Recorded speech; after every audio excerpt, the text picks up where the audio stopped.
പഴയ Asia minor എന്ന് വിളിക്കുന്ന ആധുനിക തുർക്കിയുടെ ഭാഗമായിട്ടുള്ള ഭൂപ്രദേശം,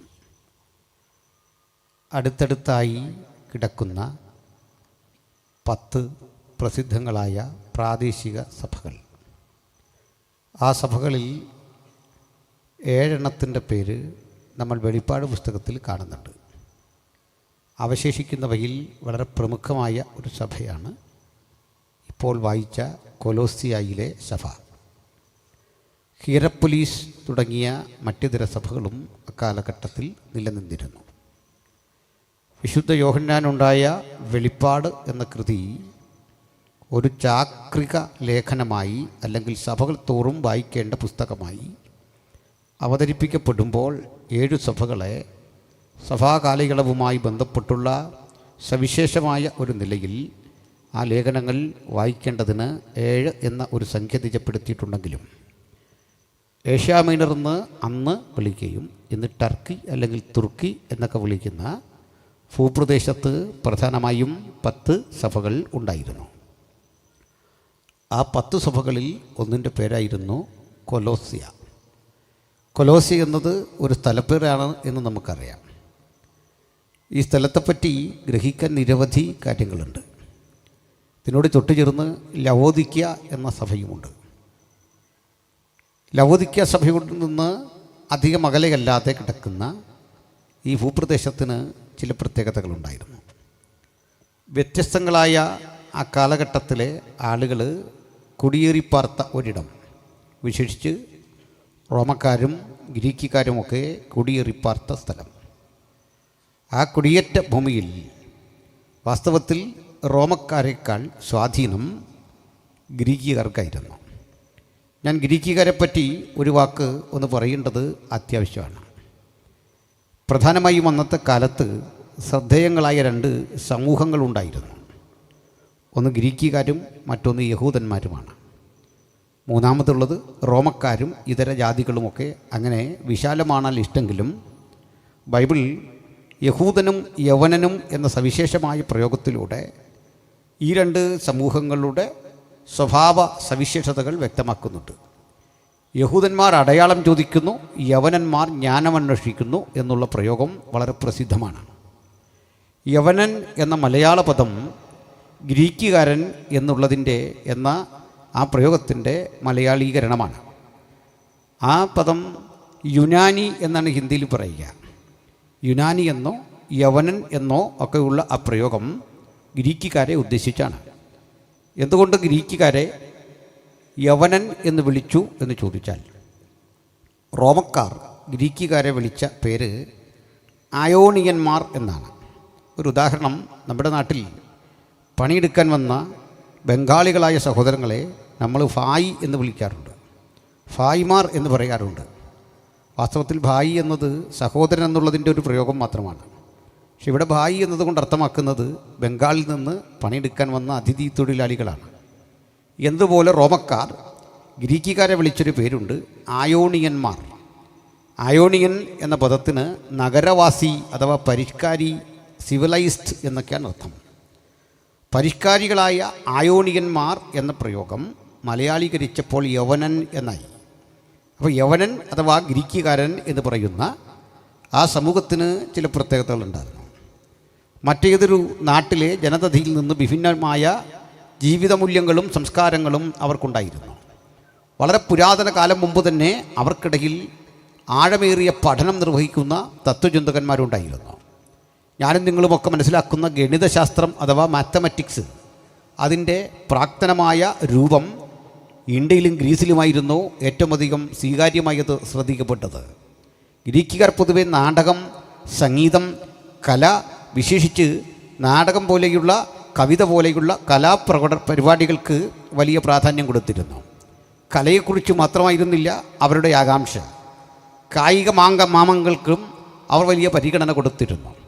കർത്താവായ യേശുക്രിസ്തുവിന് 776 വർഷങ്ങൾക്ക് മുമ്പ് ചരിത്രപ്രസിദ്ധമായ ഒളിമ്പിക്സ് ആരംഭിച്ചു. ക്രിസ്തുവിന് 776 വർഷങ്ങൾക്ക് മുമ്പ് ഒളിമ്പിക്സ് ആരംഭിച്ചു. അന്ന് ഒളിമ്പിക്സിൽ ജേതാവാകുന്ന വ്യക്തിക്ക് കിട്ടുന്ന പാരിതോഷികം ഒലിവ് മരത്തിൻ്റെ ഒരു ചില്ല അതുകൊണ്ട് മെടഞ്ഞുണ്ടാക്കുന്ന ഒരു കിരീടമായിരുന്നു.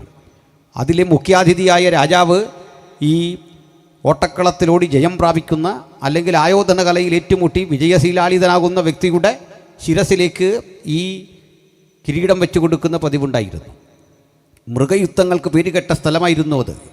പരിശീലനം സിദ്ധിച്ച മൃഗങ്ങളെ മനുഷ്യരോട് ചേർത്ത് യുദ്ധത്തിന് ഗോതയിലേക്ക് ഇറക്കി വിടുന്ന സ്ഥലം. അങ്ങനെ രസാവഹങ്ങളും ചിലപ്പോൾ ക്രൂരമെന്ന് തോന്നുന്ന ചിലതരം കലാപരിപാടികൾ, കായിക മാമാങ്കങ്ങൾ അവിടെ നടമാടിയിരുന്നു. അതൊരു വശത്ത് നടക്കുമ്പോൾ ഗ്രീക്കിലെ ആളുകൾ ഗണിതശാസ്ത്രപരമായ അന്വേഷണങ്ങളുടെ ആഴങ്ങളിലൂടെ സഞ്ചരിച്ചിരുന്നു. അതുകൂടാതെ തന്നെ ഞാനും നിങ്ങളും ഇന്ന് അനുഭവിക്കുന്ന ആധുനികമായ വൈദ്യശാസ്ത്രത്തിൻ്റെ പ്രാക്തനമായ രൂപം പ്രസിദ്ധനായ ഹിപ്പോക്രട്ടസ് എന്നറിയപ്പെടുന്ന വൈദ്യശാസ്ത്രജ്ഞനെ പറ്റി അറിയാം. ഗാലൻ എന്നറിയപ്പെടുന്ന പിൽക്കാലഘട്ടത്തിലെ വൈദ്യശാസ്ത്രജ്ഞനെ പറ്റി അറിയാം. പ്രസിദ്ധനായ അരിസ്റ്റോട്ടിൽ പോലും ഒരു ഡോക്ടറായിരുന്നു. എന്തിന്? വിശുദ്ധ ബൈബിളിലെ നമ്മുടെ ഒരു സുവിശേഷവും സഭാചരിത്രകൃതിയായ അപ്പോസ്തല പ്രവൃത്തിയും എഴുതിയ ഗ്രീക്കുകാരനായ ലൂക്കോസ് ഒരു ഡോക്ടറായിരുന്നു. അങ്ങനെ വൈദ്യശാസ്ത്രത്തിന് പേരുകെട്ട സ്ഥലം. ഇങ്ങനെയുള്ള ഭൂപ്രദേശത്തു നിന്നുള്ള ആളുകളുടെ പൊതുവായ ഒരു രീതി എന്ന് പറയുന്നത് അറിവിനും അഭ്യസ്തവിദ്യരായ ആളുകളുടെ പുരോഗതിക്കും വലിയ പ്രാധാന്യം കൊടുത്തിരുന്നു അവരെന്നുള്ളതാണ്. മാത്രമല്ല, രസാവഹമായൊരു കാര്യം, അവരുടെ ഒരു പൊതുവേദി ഏതൻസ് എന്ന് നമ്മൾ ഇന്ന് വിളിക്കുന്ന അഥേനയിൽ അന്നുണ്ടായിരുന്നു. ഗ്രീസിലെ പ്രസിദ്ധമായ ഏതൻസ് എന്നറിയപ്പെടുന്ന ഭൂപ്രദേശത്ത് അല്ലെങ്കിൽ അഥേന എന്ന് വിളിക്കുന്ന ഭൂപ്രദേശത്ത് വലിയ വിശാലമായ ഒരു ഗ്രൗണ്ട് ഉണ്ടായിരുന്നു. ആ ഗ്രൗണ്ടിൽ അല്പം പൊക്കമുള്ള ഇതുപോലെ സ്റ്റേജും ഉണ്ടായിരുന്നു. ആ സ്റ്റേജിൽ ധാരാളം ആളുകൾ പ്രഭാഷകരായി എത്തും. പ്രത്യേകം പേരും വിലാസവും ക്ഷണപത്രവും ഒന്നുമില്ലാതെ, നോട്ടീസ് അടിക്കാതെ, ഇന്ന് കാണുന്ന രീതിയിൽ നിന്ന് വിഭിന്നമായി അന്നത്തെ കാലത്തെ ഒരാശയവിനിമയ രീതി ഉണ്ടായിരുന്നു. അത് എന്തായിരുന്നു എന്ന് ചോദിച്ചാൽ, ഏതെങ്കിലും വിഷയത്തെപ്പറ്റി നിങ്ങൾക്കൊന്ന് പ്രസംഗിക്കണം, അല്ലെങ്കിൽ നിങ്ങൾക്കൊരു പാട്ട് പാടണം, നിങ്ങൾക്ക് ഒരു കവിത അവതരിപ്പിക്കണം. ഇത് കേൾക്കാൻ ആളില്ല എന്ന് വിഷമിക്കേണ്ടതില്ല. എല്ലാ ദിവസവും ഈ പറയപ്പെട്ട അഥേനയിലെ ഈ വലിയ വേദിക്ക് മുമ്പിൽ ആളുകൾ തടിച്ചുകൂടുമായിരുന്നു. വൈകാറായ വേളകളിൽ ജോലി കഴിഞ്ഞെത്തുന്ന മനുഷ്യർ പരസ്പരം കാണുവാൻ തിരികെ പോകാനൊക്കെയുള്ള വെളിച്ചം കരുതി ആ സ്ഥലത്ത് വന്ന് സന്ധ്യയായിക്കഴിഞ്ഞാൽ വെളിച്ചം ജ്വലിപ്പിച്ച് ആളുകളുടെ പാട്ട് കേൾക്കാൻ, പ്രസംഗം കേൾക്കാൻ, പുതുതായ ചിന്തകൾ കേൾക്കാൻ, ഗവേഷണത്താൽ ഉരുത്തിരിഞ്ഞ പുതിയ ആശയങ്ങൾ കേൾക്കാൻ വന്നുകൂടുമായിരുന്നു. ആ സ്ഥലത്ത് വിളിച്ചിരുന്നത് അരയോപകക്കുന്ന് എന്നായിരുന്നു. അരയോപകക്കുന്ന് അല്പം ചെങ്കുത്തായി കിടക്കുന്ന രസാവഹമായൊരു പുൽത്തകിടിയായിരുന്നു. ആ പുൽത്തകിടിയിൽ വളരെ നമുക്ക് അല്പം വിസ്മയം തോന്നുന്ന നിരവധി കാഴ്ചകൾ കാണാം. ആ കാഴ്ചകളിൽ ഒന്ന്, എണ്ണിയാലൊടുങ്ങാത്ത ദേവീദേവന്മാരെ സ്തുതിക്കുന്ന ആളുകളിൽ ആ കൂടെ ഉണ്ടായിരുന്നു. ആ ദേവീദേവന്മാർക്ക് വേണ്ടി ഗ്രീസിലെ ചിന്തകന്മാരായ ആളുകളും അതിൻ്റെ പ്രാണേതാക്കളായ മനുഷ്യരും വ്യത്യസ്ത രൂപങ്ങളുണ്ടാക്കി അതിനെ പൂജാവസ്തുക്കളാക്കി കണ്ട് അവിടെയൊക്കെ അർച്ചനകൾ, സ്തോത്രങ്ങൾ, പ്രാർത്ഥനകൾ നടത്തുമായിരുന്നു. ഒരിക്കൽ ഇവിടേക്ക് നിരവധി ആടുകളുമായി ഒരു ഭക്തൻ വന്നു. ഈ ആടുകളെ ഇതിൻ്റെ മധ്യത്തിലേക്ക് അഴിച്ചു വിട്ടു. ഈ ആടുകൾ ഓരോന്ന് പോയിട്ട് ഈ ദേവീദേവ സ്തംഭങ്ങളുടെ മുമ്പിൽ, ആ യാഗപീഠങ്ങളുടെ മുമ്പിൽ പോയി കിടന്നു. ആ കിടന്ന മൃഗങ്ങളെയൊക്കെ അവിടെയുള്ള കല്ലിൽ വെലികഴിച്ചുകൊണ്ട് ആ ദേവപ്രീതിക്ക് വേണ്ടി അവർ ആരാധനയും അർച്ചനകളും നടത്തിക്കൊണ്ടിരിക്കുമ്പോൾ രസാവഹമായൊരു കാര്യമുണ്ടായി. ഇതിൽ ഒരാട് പേരൊന്നും എഴുതി വെക്കാത്ത ഒരു കല്ലിൻ്റെ അരികിൽ പോയി കിടന്നു. അത് കണ്ടിട്ട് ആളുകൾ ധരിച്ചു, ഈ കല്ലിലും ഏതോ ഞങ്ങൾ അറിയാത്തൊരു ദേവനുണ്ട്. ഒരു ദേവൻ്റെ അല്ലെങ്കിൽ ഒരു ദൈവിക ശക്തിയുടെ ഒരു വെളിച്ചം എവിടെയോ പ്രസരിക്കുന്നുണ്ട്. അതുകൊണ്ട് ആ കല്ലിന് പ്രത്യേക പരിഗണന നൽകിക്കൊണ്ട് അവർ ആ ദേവനൊരു പേരെഴുതി വെച്ചു, അജ്ഞാത ദേവൻ. ഞങ്ങളാൽ അറിയപ്പെടാത്ത, ഞങ്ങളാൽ കേട്ടിട്ടില്ലാത്ത, ഞങ്ങളുടെ പിതാക്കന്മാർ വന്നിച്ചിട്ടില്ലാത്ത ഒരു അജ്ഞാത ദേവൻ. അങ്ങനെയുള്ള രസാവഹങ്ങളായ ഒട്ടേറെ ചിന്തകൾ, ഞങ്ങൾ ആരാധിച്ചും പൂജിച്ചും പോരുന്ന ദൈവസങ്കല്പങ്ങൾക്കപ്പുറത്ത് ഒരു ദൈവം ഇതാ ഉണ്ട്. ആ തോന്നൽ അവരെ ഇങ്ങനെ നിരന്തരം ചിന്താപരമായ വഴികളിലൂടെ നടത്തിക്കൊണ്ടിരുന്നു. ആ സ്ഥലത്തേക്ക് ഒരിക്കൽ പൗലോസ്ലീഹ ചെല്ലുന്നുണ്ട് വിശുദ്ധ ബൈബിളിൽ. അത് അപ്പോസ്തല പ്രവൃത്തിയുടെ 17-ാം അധ്യായത്തിൽ രേഖപ്പെടുത്തിയിട്ടുണ്ട്. അവിടെ രേഖപ്പെടുത്തുന്നു, ആ പൗലോസ് അഥേനയിലെത്തുന്ന രംഗം, ഏതൻസിലെത്തുന്ന രംഗം. ഒളിമ്പിക്സ് ആരംഭിച്ച ഏതൻസ് എന്നറിയപ്പെടുന്ന ആ ഭൂപ്രദേശത്ത് ചെല്ലുമ്പോൾ ഈ അരയോപക എന്ന് പറഞ്ഞ സ്ഥലം കണ്ടു. അരയോപകയിൽ ആളുകൾ തടിച്ചുകൂടിയിരിക്കുന്നത് കണ്ടു. അവർ ചിലരോട് ചോദിച്ചു, നിങ്ങൾ എന്തിനാണ് ഇവിടെ കൂടിയിരിക്കുന്നത്? അവർ പറഞ്ഞു, പുതുമകളുള്ള പ്രസംഗം കേൾക്കാൻ, പുത്തൻ കവിതകൾ കേൾക്കാൻ, നല്ല പാട്ടുകൾ കേൾക്കാൻ, ഏറ്റവും നൂതനമായ സംഗീത ഉപകരണങ്ങൾ നിർഗളിക്കുന്ന ആ നാദധാരയിൽ സ്വയം വിലയം പ്രാപിക്കാൻ, അങ്ങനെ അഭൗതികമായ അതീന്ദ്രിയമായ ജീവിതത്തിൻ്റെ സന്തോഷങ്ങൾക്കും ആധ്യാത്മികതയുടെ അന്വേഷണങ്ങൾക്കും ഞങ്ങൾ ഇതുവഴി വരുന്നതാണ്, അല്ലാതെ മറ്റൊന്നും കേൾക്കാൻ ഞങ്ങൾക്ക് സമയമില്ല. ഇത് കേട്ട് പൗലോസ് അരയോപകസ്ഥാനികൻ്റെ അരികിൽ ചെന്നു. അരികിൽ ചെന്നിട്ട് പറഞ്ഞു, എനിക്കിവിടെ ഒരു പ്രസംഗത്തിന് അവസരം വേണം, എനിക്കൊരു അവസരം തന്നാലും. അങ്ങനെ ആര് ചോദിച്ചാലും അവസരം കൊടുക്കുന്ന സ്ഥലമാണത്. ഇംഗ്ലണ്ടിലുമൊക്കെ ഇങ്ങനെയുള്ള സ്ഥലങ്ങൾ ഇപ്പോഴുമുണ്ട്. ഏത് വിഷയത്തെക്കുറിച്ച് ആർക്കും പബ്ലിക്കിൽ നിന്ന് പ്രസംഗിക്കാം. അവിടെ നിയമ തടസ്സങ്ങളൊന്നുമില്ല. അങ്ങനെ പ്രീച്ചേഴ്സ് കോർണറുണ്ട്. സമയമുള്ളവർക്കൊക്കെ വന്ന് കേൾക്കാം. എല്ലാവരും ഇവിടെ ചെല്ലണമെന്ന് നിർബന്ധമില്ലല്ലോ. ആവശ്യമുള്ളവർക്ക് ആശയവിനിമയത്തിന് അത്തരം സ്ഥലങ്ങൾ പ്രസിദ്ധങ്ങളായ സിവിലൈസ്ഡ് കമ്മ്യൂണിറ്റിക്കിടയിലൊക്കെ ലഭിക്കുക പതിവാണ്. ഇവിടെയും ഈ സ്ഥലം കണ്ടു. പൗലോസ്ലീഹ അവിടെ ചെന്നിട്ടൊരവസരം ചോദിച്ചു. അരയോപക സ്ഥാനീയൻ, അതിൻ്റെ ആ അധ്യക്ഷൻ, അത് നടത്തിക്കുന്ന എൻ്റെ നടത്തിപ്പുകാരൻ പറഞ്ഞു, നിങ്ങൾക്ക് പ്രസംഗിക്കാം. പ്രസംഗിക്കാനായി പൗലോസ് എന്ന മനുഷ്യൻ പതുക്കെ ഈ സ്റ്റേജിലേക്ക് നടന്നെടുക്കുന്നു. അദ്ദേഹത്തിൻ്റെ രൂപവും ഭാവവും കണ്ട് ആ മനുഷ്യനെ കണ്ടിട്ടൊന്ന് വിലയിരുത്തി. അദ്ദേഹത്തിൻ്റെ തന്നെ ജീവിത ചരിത്രത്തിൽ അദ്ദേഹം പറയാറുണ്ടല്ലോ, ഞാൻ ഒരു അകാലപ്രജയാണ്, വാക്സാമർത്ഥ്യമുള്ള ആളല്ല. അകാലപ്രജയെന്നും വാക്സാമർത്ഥ്യമില്ലാത്തവനെന്നും ഒക്കെ സ്വയം ചുരുങ്ങുന്ന എളിമയുടെ അല്ലെങ്കിൽ സംയമനത്തിൻ്റെ, സമർപ്പണത്തിൻ്റെ, ദൈവികമായ വിധേയത്വത്തിൻ്റെ പ്രതീകമായ പൗലോസ്ലീഹ അരയോപക എന്ന കുന്നിലേക്ക് കയറി നിന്നു. മലയാളം ബൈബിളിൽ വളരെ വ്യക്തമായി ഒരു കാര്യം എഴുതി വെച്ചിരിക്കുന്നു. ഇംഗ്ലീഷ് ബൈബിളിലുമുണ്ട്. മലയാളം ബൈബിളിൽ ആ പ്രയോഗം നമ്മളേറെ ചിന്തിക്കേണ്ടതാണ്. ആ സ്റ്റേജിലേക്ക് നടന്നു കയറുന്ന പൗലോസ്ലീഹ എന്ന ആ മനുഷ്യനെ കണ്ടിട്ട് തൊട്ടുമുമ്പാകരിക്കുന്ന ഓഡിയൻസ് ചിലർ ഉച്ചത്തിൽ ചോദിക്കാൻ തുടങ്ങി, ഈ വിടുവായൻ എന്ത് പറയാൻ പോകുന്നു? ഈ വിഡ്ഢി എന്താണ് പറയാൻ പോകുന്നത്? നോക്കണം, സാധാരണഗതിയിൽ കൊടുക്കുന്നൊരു കമൻ്റാണ്, ഈ വിഡ്ഢി എന്ത് വിഡ്ഢിത്തം പുലമ്പാൻ പോകുന്നു? പക്ഷേ പൗലോസ് അവിടേക്ക് കടന്നു നിന്നു. അധേനാ പുരുഷന്മാരെ, നിങ്ങൾ ഭൂലോകത്തൊക്കെയുള്ള സകല മനുഷ്യരിലും അതിഭക്തന്മാരെന്ന് ഞാൻ കേൾക്കുന്നു. ഭൂലോകത്തിൻ്റെ അന്നത്തെ സ്ഥിതി എന്താണ്? ഇന്ത്യ പോലെയുള്ള രാജ്യങ്ങളിൽ നിരീശ്വരവാദം കൊടുമ്പിരിക്കൊണ്ടിരിക്കുന്ന കാലഘട്ടം.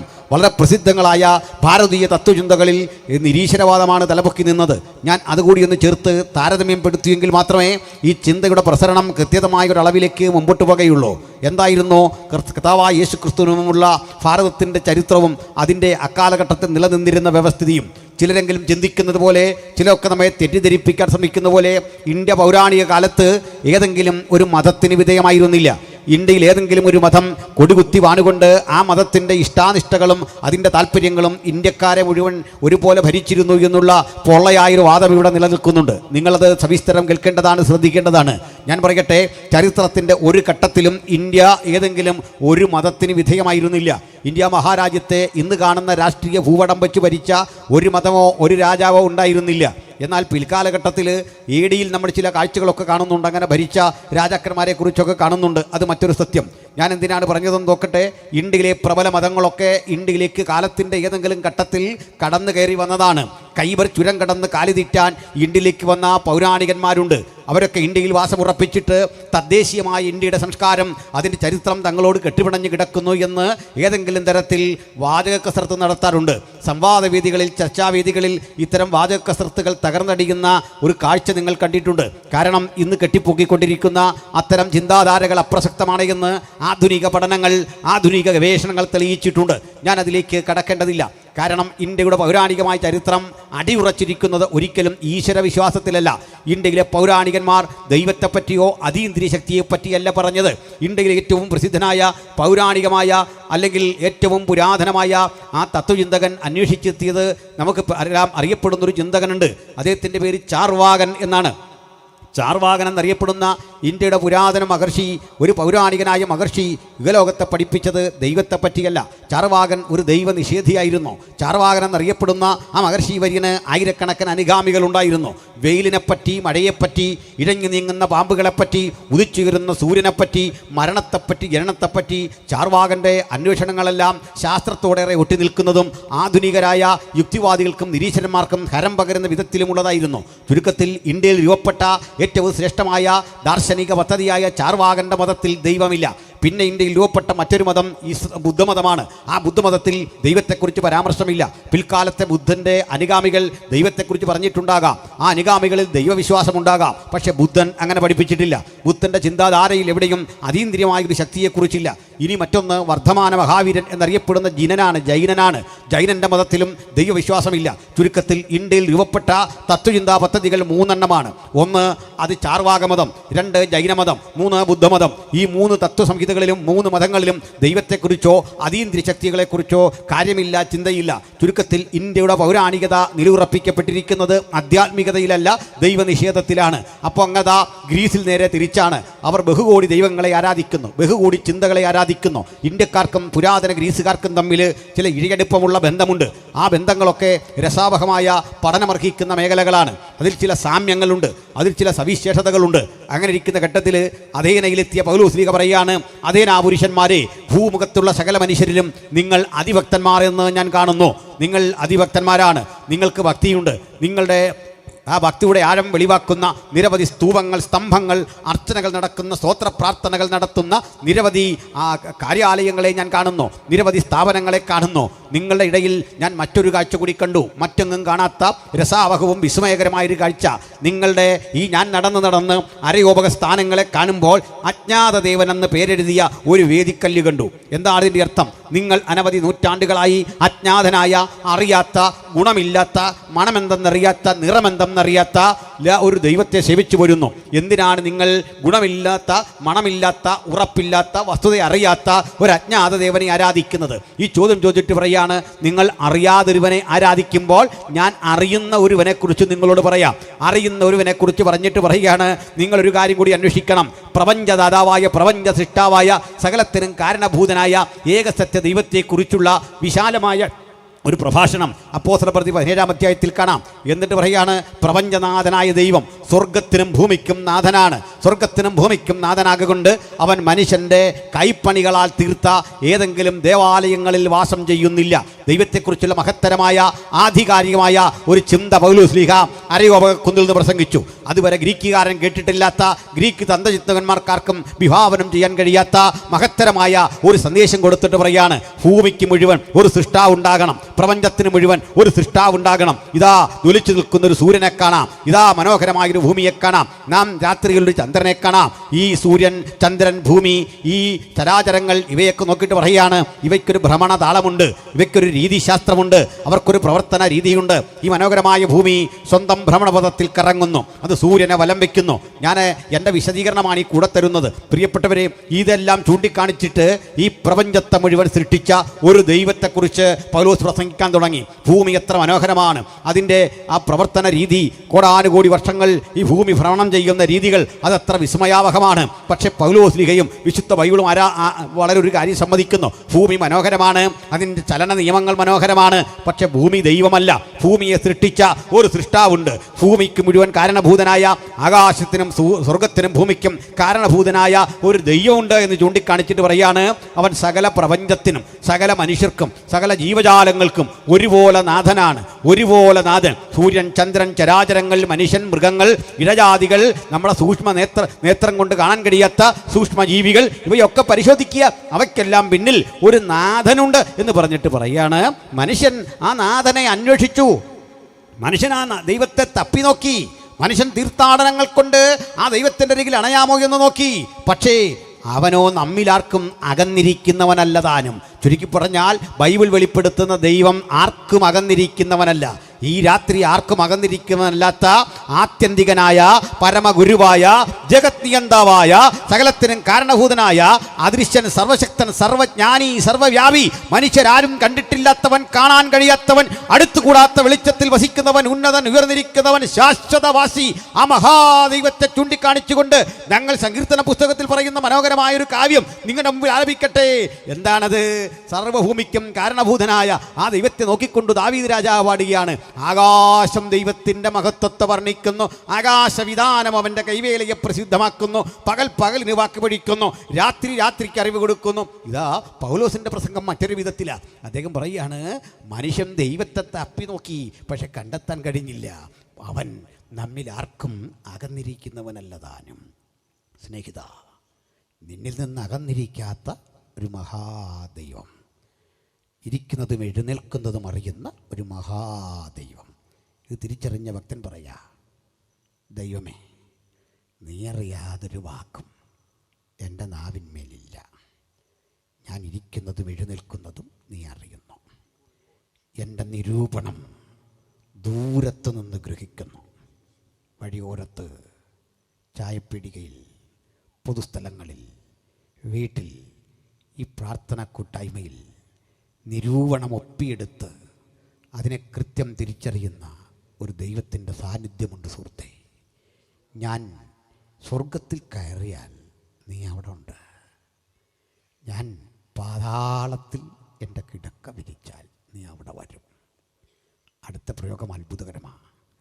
ഞാൻ ഉഷസ്സിൻ ചിറക് ധരിച്ച്, ലോകത്തിലെ ഏറ്റവും വലിയ വേഗതയായി ശാസ്ത്രം കണ്ടെത്തിയത് പ്രകാശവേഗമാണ്.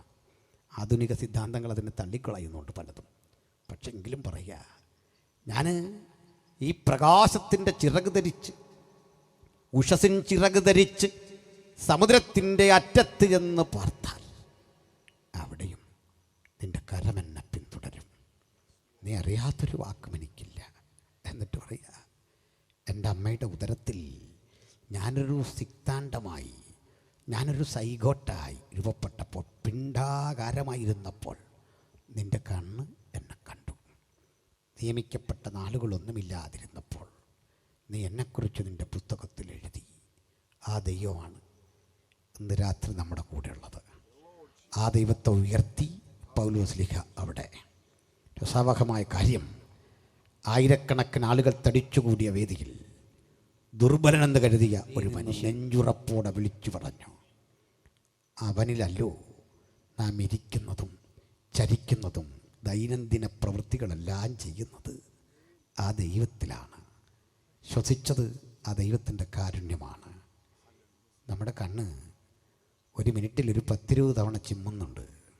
അറിയാതെ നടക്കുന്നൊരു പ്രവൃത്തിയാണ്. അന്തരീക്ഷത്തിലെ പൊടിപടലങ്ങൾ കണ്ണിലടിച്ച് കണ്ണ് മലിനമാകാതിരിക്കാൻ ദൈവം സ്വയം ക്രമപ്പെടുത്തി വച്ചിട്ടുള്ളൊരു സംവിധാനമാണ്. നനവുള്ള അതിൻ്റെ കൺപോളകൾ കൊണ്ട് ഈ മാലിന്യം ഒപ്പിയെടുത്ത് മാറ്റുന്നു. നാം അറിയാതെ പ്രവൃത്തി ചെയ്യുമ്പോൾ അതും അവനറിയുന്നു. ഹൃദയത്തിൻ്റെ സ്പന്ദനം അവനറിയുന്നു. രക്തസംക്രമണത്തിൻ്റെ ഗതി അവനറിയുന്നു. ആ മഹാദൈവത്തെ പൗലോസ് അവതരിപ്പിച്ചിട്ട് പറയാണ്, അവൻ ഭൂതലത്തിലെങ്ങും കുടിയിരിക്കേണ്ടതിന് മനുഷ്യജാതിയൊക്കെ ഒരുവനിൽ നിന്ന് സൃഷ്ടിച്ചു. ഈ സിദ്ധാന്തം ബൈബിള് കഴിഞ്ഞിട്ട ശാസ്ത്രം പോലും പറയാൻ തുടങ്ങി. എന്ത് കാര്യം? ഒരുവനിൽ നിന്ന് മനുഷ്യജാതിയെ സൃഷ്ടിച്ചു. ഭാരതീയ ചിന്തയിലൊന്നും അങ്ങനെ കാണാൻ പറ്റില്ല. ലോകത്തിലൊരു ചിന്തയിലും കാണാൻ പറ്റില്ല. ഉന്നത കുലജാതരെ സൃഷ്ടിക്കാൻ ഉപയോഗിച്ച ശൈലിയിലല്ല ഇടത്തരക്കാരനെ സൃഷ്ടിച്ചത്. ഇടത്തരക്കാരനെ പുരോഹിതനെ സൃഷ്ടിച്ച രീതിയിലല്ല ഭാരതത്തിൽ രാജാവിനെ സൃഷ്ടിച്ചത്. ഭരണാധികാരികളെ സൃഷ്ടിച്ച ഇടത്തു നിന്നല്ല മറ്റു മനുഷ്യരെ സൃഷ്ടിച്ചത്. ഇനി പാദസേവ ചെയ്യാൻ വിധിക്കപ്പെട്ട ആളുകളെ സൃഷ്ടിച്ചത് മറ്റൊരു രൂപത്തിലാണ്. സൃഷ്ടിക്ക് പോലും വർണ്ണവൈജാത്യങ്ങളുടെ സവിശേഷതകൾ പറഞ്ഞ് അലങ്കരിക്കുന്നൊരു ലോകത്ത് ബൈബിൾ പറയുക, അവൻ ഒരുത്തനിൽ നിന്ന് മനുഷ്യജാതിയൊക്കെ ഉളവാക്കി അവരുടെ നിവാസത്തിന് അതിരുകളും കാലങ്ങളും നിശ്ചയിച്ചു. ഭാഷ നിശ്ചയിച്ചു, അതിരുകൾ നിശ്ചയിച്ചു, കാലങ്ങൾ നിശ്ചയിച്ചു. ഒരു ഭാഷയിൽ നിന്ന് ലോകത്തിലെ സകല ഭാഷകളും ഉണ്ടായി. ബൈബിൾ മുമ്പോട്ട് വെക്കുന്ന ആശയങ്ങളുടെ സവിശേഷത കേൾക്കണം. ഒരു മനുഷ്യനിൽ നിന്ന് ലോകത്തിലെ സകല മനുഷ്യരുണ്ടായി. ശാസ്ത്രം തന്നെ പറയുന്നു. അല്പം വ്യത്യാസം ഉണ്ടെന്നേ ഉള്ളൂ. രണ്ടാമത്, എല്ലാ ഭാഷയും ഒരു പൊതുഭാഷയിൽ നിന്നുണ്ടായി എന്ന് ബൈബിൾ പറയുന്നു. മലയാളവും തമിഴ്, തെലുങ്ക് അങ്ങനെയുള്ള ദ്രാവിഡ ഭാഷകൾ, പിന്നെ അങ്ങോട്ട് പോകുന്ന ഇൻഡോ യൂറോപ്യൻ ഭാഷകൾ, സെമിറ്റിക് ഭാഷകൾ, ഇവയെല്ലാം വന്നത് ഒറ്റ ഭാഷയിൽ നിന്നാണ്. ഇത് ബൈബിളാണ് പറഞ്ഞത്. നിങ്ങൾക്ക് സംശയം ഉണ്ടാവില്ലേ? സംശയിക്കണ്ട. എല്ലാ ഭാഷകളും ഒരു പൊതുഭാഷയിൽ നിന്ന് വന്നു എന്നതിന് ഞാൻ നിങ്ങൾക്കൊരു തെളിവ് തരാം. നമ്മൾ രണ്ടാളെ കാണുമ്പോൾ പരിചയപ്പെടാൻ പറയാം. ഞാനിവിടെ വന്ന് പാസ്റ്റർ അനിയെ പരിചയപ്പെടണം, അല്ലെങ്കിൽ പാസ്റ്റർ ക്രിസ്തുദാസിനെ പരിചയപ്പെടണം. ഞാൻ അദ്ദേഹത്തോട് ചോദിക്കുന്ന ആദ്യത്തെ ചോദ്യം, പാസ്റ്റർ പേരെന്താണ്? അദ്ദേഹം പേര് പറയുന്നു. എന്നോടും ചോദിക്കും പേരെന്താ? ഞാൻ പേര് പറയുന്നു. അതല്ലേ പരിചയപ്പെടലിൻ്റെ ആദ്യഘട്ടം? അങ്ങനെയാണ്. നമ്മൾ പുഞ്ചിരിക്കുന്നു, ഹസ്തദാനം ചെയ്യുന്നു, അഭിവാദ്യം അർപ്പിക്കുന്നു, പിന്നെ പേര് പറയുക. ഒരാളിനെ അറിയാൻ ആദ്യം വേണ്ടത് പേര് ആണ്. ഈ പേര് എന്നതിന് ഇംഗ്ലീഷിൽ പറയുന്നത് നെയിം എന്നാണ്, ഹിന്ദിയിൽ പറയുന്നത് നാം എന്നാണ്. ഒരു ബന്ധവുമില്ലാത്ത രണ്ട് ഭാഷകൾ, നെയിമും നാമും. ശബ്ദം കൊണ്ട് ഇവ തമ്മിലൊരു ബന്ധമുണ്ടോ നോക്ക്. സംസ്കൃതത്തിൽ പറയുന്നത് നാമം എന്നാണ്, ഗ്രീക്കിൽ പറയുന്നത് ഒനോമ എന്നാണ്. ഒനോമ, ONAMA, ഒനോമ. ഒനോമ ഈസൂസ്, യേശുവിൻ്റെ നാമത്തിൽ തന്നെ എന്നാണ് ഗ്രീക്കിൽ. ആമേൻ. അപ്പോൾ ഒനോമ അതാണ് ഗ്രീക്ക്. അപ്പോൾ ഒനോമ നാം, ഹീബ്രു വന്നാൽ ഷെയ്ം എന്നാണ്. ഷെയ്ം അറബിക്കിൽ ഇസ്മ എന്നാണ്. എന്താ പേര് എന്ന് അറബിയിൽ ചോദിക്കാൻ ഇസ്മ എന്ന് പറയുക. പേരങ്ങ് പറഞ്ഞാൽ മതി. ഇസ്മ, ഷെയ്ം, നെയിം, നാം, ഒനോമ, നാമം. ഈ ശബ്ദം തമ്മിൽ മുട്ടിമുട്ടി നിൽക്കുന്നുണ്ടോ? എന്താ കാര്യം? ഇതെല്ലാം വന്നത് ഒരു പൊതുഭാഷയിൽ നിന്നാണ്. പൊതുപൂർവികൻ സംസാരിച്ച ഭാഷ ബാബിലോണിൽ വെച്ച് ചിതറി പല വിധത്തിൽ അതിന് വേർഷനുണ്ടായി വന്ന് ഈ രൂപത്തിലെത്തി. നമ്മുടെ മലയാളം പോലും ഇന്ന് വേർപിരിഞ്ഞ് 8 ഉപഭാഷകളായി പിരിഞ്ഞിട്ടുണ്ട്. 8 തരം മലയാളമുണ്ട് എന്നുള്ളതാണ് സത്യം. അതൊക്കെ പോകട്ടെ, ഇതൊരു സത്യമാണ്. ഞാൻ മാത്രമല്ല ഇത് പറയുന്നത്. ആധുനികമായ ആന്ത്രപ്പോളജി, നരവംശാസ്ത്രം ഇതാ പഠിപ്പിക്കുന്നത്. നരവംശാസ്ത്രം പഠിപ്പിക്കുന്നതിൻ്റെ കാലങ്ങൾക്കപ്പുറത്ത് ബൈബിൾ ഇത് പറഞ്ഞു തെളിയിച്ചു വച്ചു. അപ്പോൾ ഒരുവനിൽ നിന്ന് മനുഷ്യജാതി ഉണ്ടായി, അത് തെളിയിച്ചു. അവരുടെ നിവാസത്തിന് അതിരുകളും കാലങ്ങളും നിശ്ചയിച്ചു, അത് തെളിയിച്ചു വച്ചു. ചുരുക്കി പറഞ്ഞാൽ ബഹുമാന്യരെ, ഈ ചിന്ത അതിൽ ഈ പ്രസംഗം കഴിഞ്ഞപ്പോൾ ഈ അരയോപകസ്ഥാനികൻ യേശുവിനെ രക്ഷിതാവായി സ്വീകരിച്ചെന്നു. അങ്ങനെ ആ ചരിത്രം തീരുന്നത്. പിന്നെ പൗലോസ് അവിടുന്ന് എഫെസോസിൽ പോയി, കൊരിന്തിൽ പോയി, പിന്നെ എഫെസോസിൽ പോയി. ചരിത്രം അങ്ങനെ പുരോഗതി കൈവരിക്കുകയാണ്. അതാ വഴി പോകട്ടെ. ഈ ഗ്രീക്കുകാർ പൊതുവേ അറിയാൻ വലിയ താല്പര്യമുള്ള ആളുകളാണ്, ആകാംക്ഷയുള്ള മനുഷ്യരാണ്, ആഴത്തിൽ വസ്തുതകൾ മനസ്സിലാക്കാൻ ഇഷ്ടമുള്ള ആളുകളാണ്. അവരുടെ ഇടയിൽ പോയി ഏകദൈവത്തെപ്പറ്റി പൗലോസ്ലീഹ പ്രസംഗിച്ചു. ഇന്നിപ്പോൾ ഈ കാര്യങ്ങളൊക്കെ ഗ്രഹിച്ച സോക്രട്ടീസിൻ്റെ, ഡയോജനസിൻ്റെ, പ്ലേറ്റോയുടെ, അരിസ്റ്റോട്ടിലിൻ്റെ പാഠങ്ങളൊക്കെ പഠിച്ച ഈ ഗ്രീക്കുകാർ ലോകത്തിൻ്റെ പലയിടങ്ങളിലേക്ക് അവരും ചെതറി. അവരുടെ ചിന്ത പലരെ സ്വാധീനിച്ചു. ആ സ്വാധീനം ഏറ്റവും അധികം ഉണ്ടായിരുന്ന ഒരു സ്ഥലമായിരുന്നു കൊലോസ്യ. നമുക്ക് അവിടെ വരണ്ടേ. കൊലോസയിൽ മനുഷ്യനെപ്പറ്റി, ദൈവത്തെപ്പറ്റി, പ്രപഞ്ചത്തെപ്പറ്റി, പ്രകൃതി ശക്തികളെപ്പറ്റി വലിയ ചർച്ചകൾ നടന്നിരുന്നു. അവിടെ ഒരു ചെറിയ സഭയും ഉണ്ടായിരുന്നു. അപ്പം ആ സഭ നല്ലൊരു ചർച്ചയായിരുന്നു. ആ സഭയ്ക്കുള്ളിൽ ചില ചിന്തകന്മാർ ആരാധനയ്ക്ക് വന്നു. നല്ല പഠിപ്പുള്ള മനുഷ്യർ അവിടേക്ക് വന്നു. അവിടുത്തെ പാസ്റ്റർ അടുത്ത് ചോദിച്ചു, ഈ യേശു എന്ന് പറയുന്ന ആൾ വാസ്തവത്തിൽ ദൈവമായിരുന്നോ മനുഷ്യനായിരുന്നോ? അപ്പോൾ കേട്ട പാസ്റ്റർ പറഞ്ഞു, ദൈവമാണ്. ചിലർ പറഞ്ഞു മനുഷ്യത്വം ഉണ്ടല്ലോ, അല്ലേ പിന്നെ ക്രൂശിക്കപ്പെടുകയൊക്കെ ചെയ്യുമോ? പറഞ്ഞു ഇതൊരു ചർച്ചയായി. നോക്കണേ, അവരുടെയൊക്കെ ചർച്ച പോലും ഒരാശയത്തിൻ്റെ പേരിൽ അവർ തർക്കിച്ച് പ്രശ്നം ഉണ്ടാക്കുന്നത്. നമ്മളൊക്കെ എത്രയോ നിസാര കാര്യം പറഞ്ഞാൽ ചർച്ചയിൽ പ്രശ്നം ഉണ്ടാക്കുന്നത്. അവിടെയുള്ള പ്രശ്നം പോലും ഇത്തരം കാര്യങ്ങളാണ്. അവരുടെ dispute about the body of Christ, ക്രിസ്തുവിൻ്റെ ശരീരം എന്തായിരിക്കും. അവിടുത്തെ ഒരു വലിയ പണ്ഡിത ശ്രേഷ്ഠൻ പറഞ്ഞു, നമ്മുടെ ശരീരം പോലൊന്നും അല്ല, നമ്മളെപ്പോലുള്ള ആളുമല്ല ക്രിസ്തു. പിന്നെ എങ്ങനെയാ പറയാൻ തുടങ്ങി. ഈ ശരീരം അതിൽ തന്നെ ഒരു തിന്മയാണ്. ശരീരമിൽ ഒത്തിരി കുഴപ്പം പിടിച്ച ഒന്നാണ്. ആണോ? അതേന്ന് ശരീരത്തിന് നന്മയൊന്നുമില്ലേ? നന്മയുണ്ടോ, പക്ഷെ തിന്മ വല്ലാതെ ഉണ്ട്. ഒരു എക്സാമ്പിൾ, ശരീരത്തിന് വിശന്നാൽ ഷുഗറുള്ള മനുഷ്യരെ സംബന്ധിച്ചിടത്തോളം എത്ര ആത്മീയനാണെങ്കിലും അല്പം കഴിഞ്ഞ് ചൂടാവും, വീട്ടിൽ കിടന്ന് വല്ലാത്ത പ്രശ്നം ഉണ്ടാക്കും, കലിയിൽക്കുന്നു, എല്ലാ ഫുഡും കഴിക്കാൻ വയ്യ, കൂടുതൽ കഴിക്കാൻ വയ്യ, കുറച്ച് കഴിക്കാൻ വയ്യ. അത് ശരീരത്തിൻ്റെ ഒരു കുഴപ്പമാണ്. അങ്ങനെയാണ്, ശരീരത്തിന് ഒത്തിരി കുഴപ്പമുണ്ട്. വേറൊരു കുഴപ്പം, ഒരു പെൺകുട്ടിയെ കല്യാണം ആലോചിക്കുന്നു, പയ്യൻ കാണാൻ വരുന്നു, അവൻ ഇഷ്ടപ്പെട്ടില്ല എന്ന് പറയുന്നത്, ഇഷ്ടപ്പെട്ടു എന്ന് പറയുന്നതും ആ പെണ്ണിൻ്റെ ആത്മാവിൻ്റെ കാര്യമല്ല. ആ പെണ്ണിൻ്റെ വ്യക്തി എന്ന നിലയിൽ അവളുടെ ഔട്ട്വേർഡ് അപ്പിയറൻസ്, അല്ലെങ്കിൽ ആ പയ്യൻ്റെ അസ്തിത്വം, അവൻ്റെ ശരീരം, ആ വ്യക്തിത്വത്തെയാണ് ഇഷ്ടപ്പെടുകയോ നിരസിക്കുകയോ ചെയ്യുന്നത്. നിങ്ങളിവിടേക്ക് പ്രസംഗിക്കാൻ വിളിച്ചത് എൻ്റെ ആത്മാവിനെയല്ല, ഞാനെന്ന മനുഷ്യനെയാണ്. ഇവിടെ പതിപ്പിച്ച് വെച്ച ഫോട്ടോ എൻ്റെ ആത്മാവിൻ്റെ ഇല്ല, എൻ്റെ ശരീരത്തിൻ്റെയാണ്.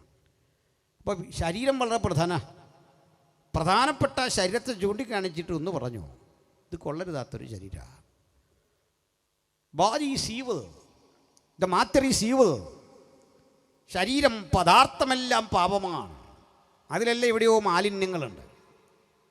നിങ്ങളിരിക്കുന്ന കസേര സൂക്ഷ്മമായി ശ്രദ്ധിക്കുക, അതിൽ പൊടിപടലങ്ങൾ കാണാം, കാരണം അതൊരു പദാർത്ഥമാണ്, അതിൽ മാലിന്യമുണ്ട്. വസ്ത്രം, അത് ശ്രദ്ധിക്കുക, അതിൽ മാലിന്യമുണ്ട്. നാം കൈകാര്യം ചെയ്യുന്ന വസ്തുക്കളൊക്കെ മാലിന്യമുണ്ട്. അപ്പോൾ ബോഡി, ശരീരമെന്ന് പറയുന്നത് അതിൽ തന്നെ മലിനമാണ്.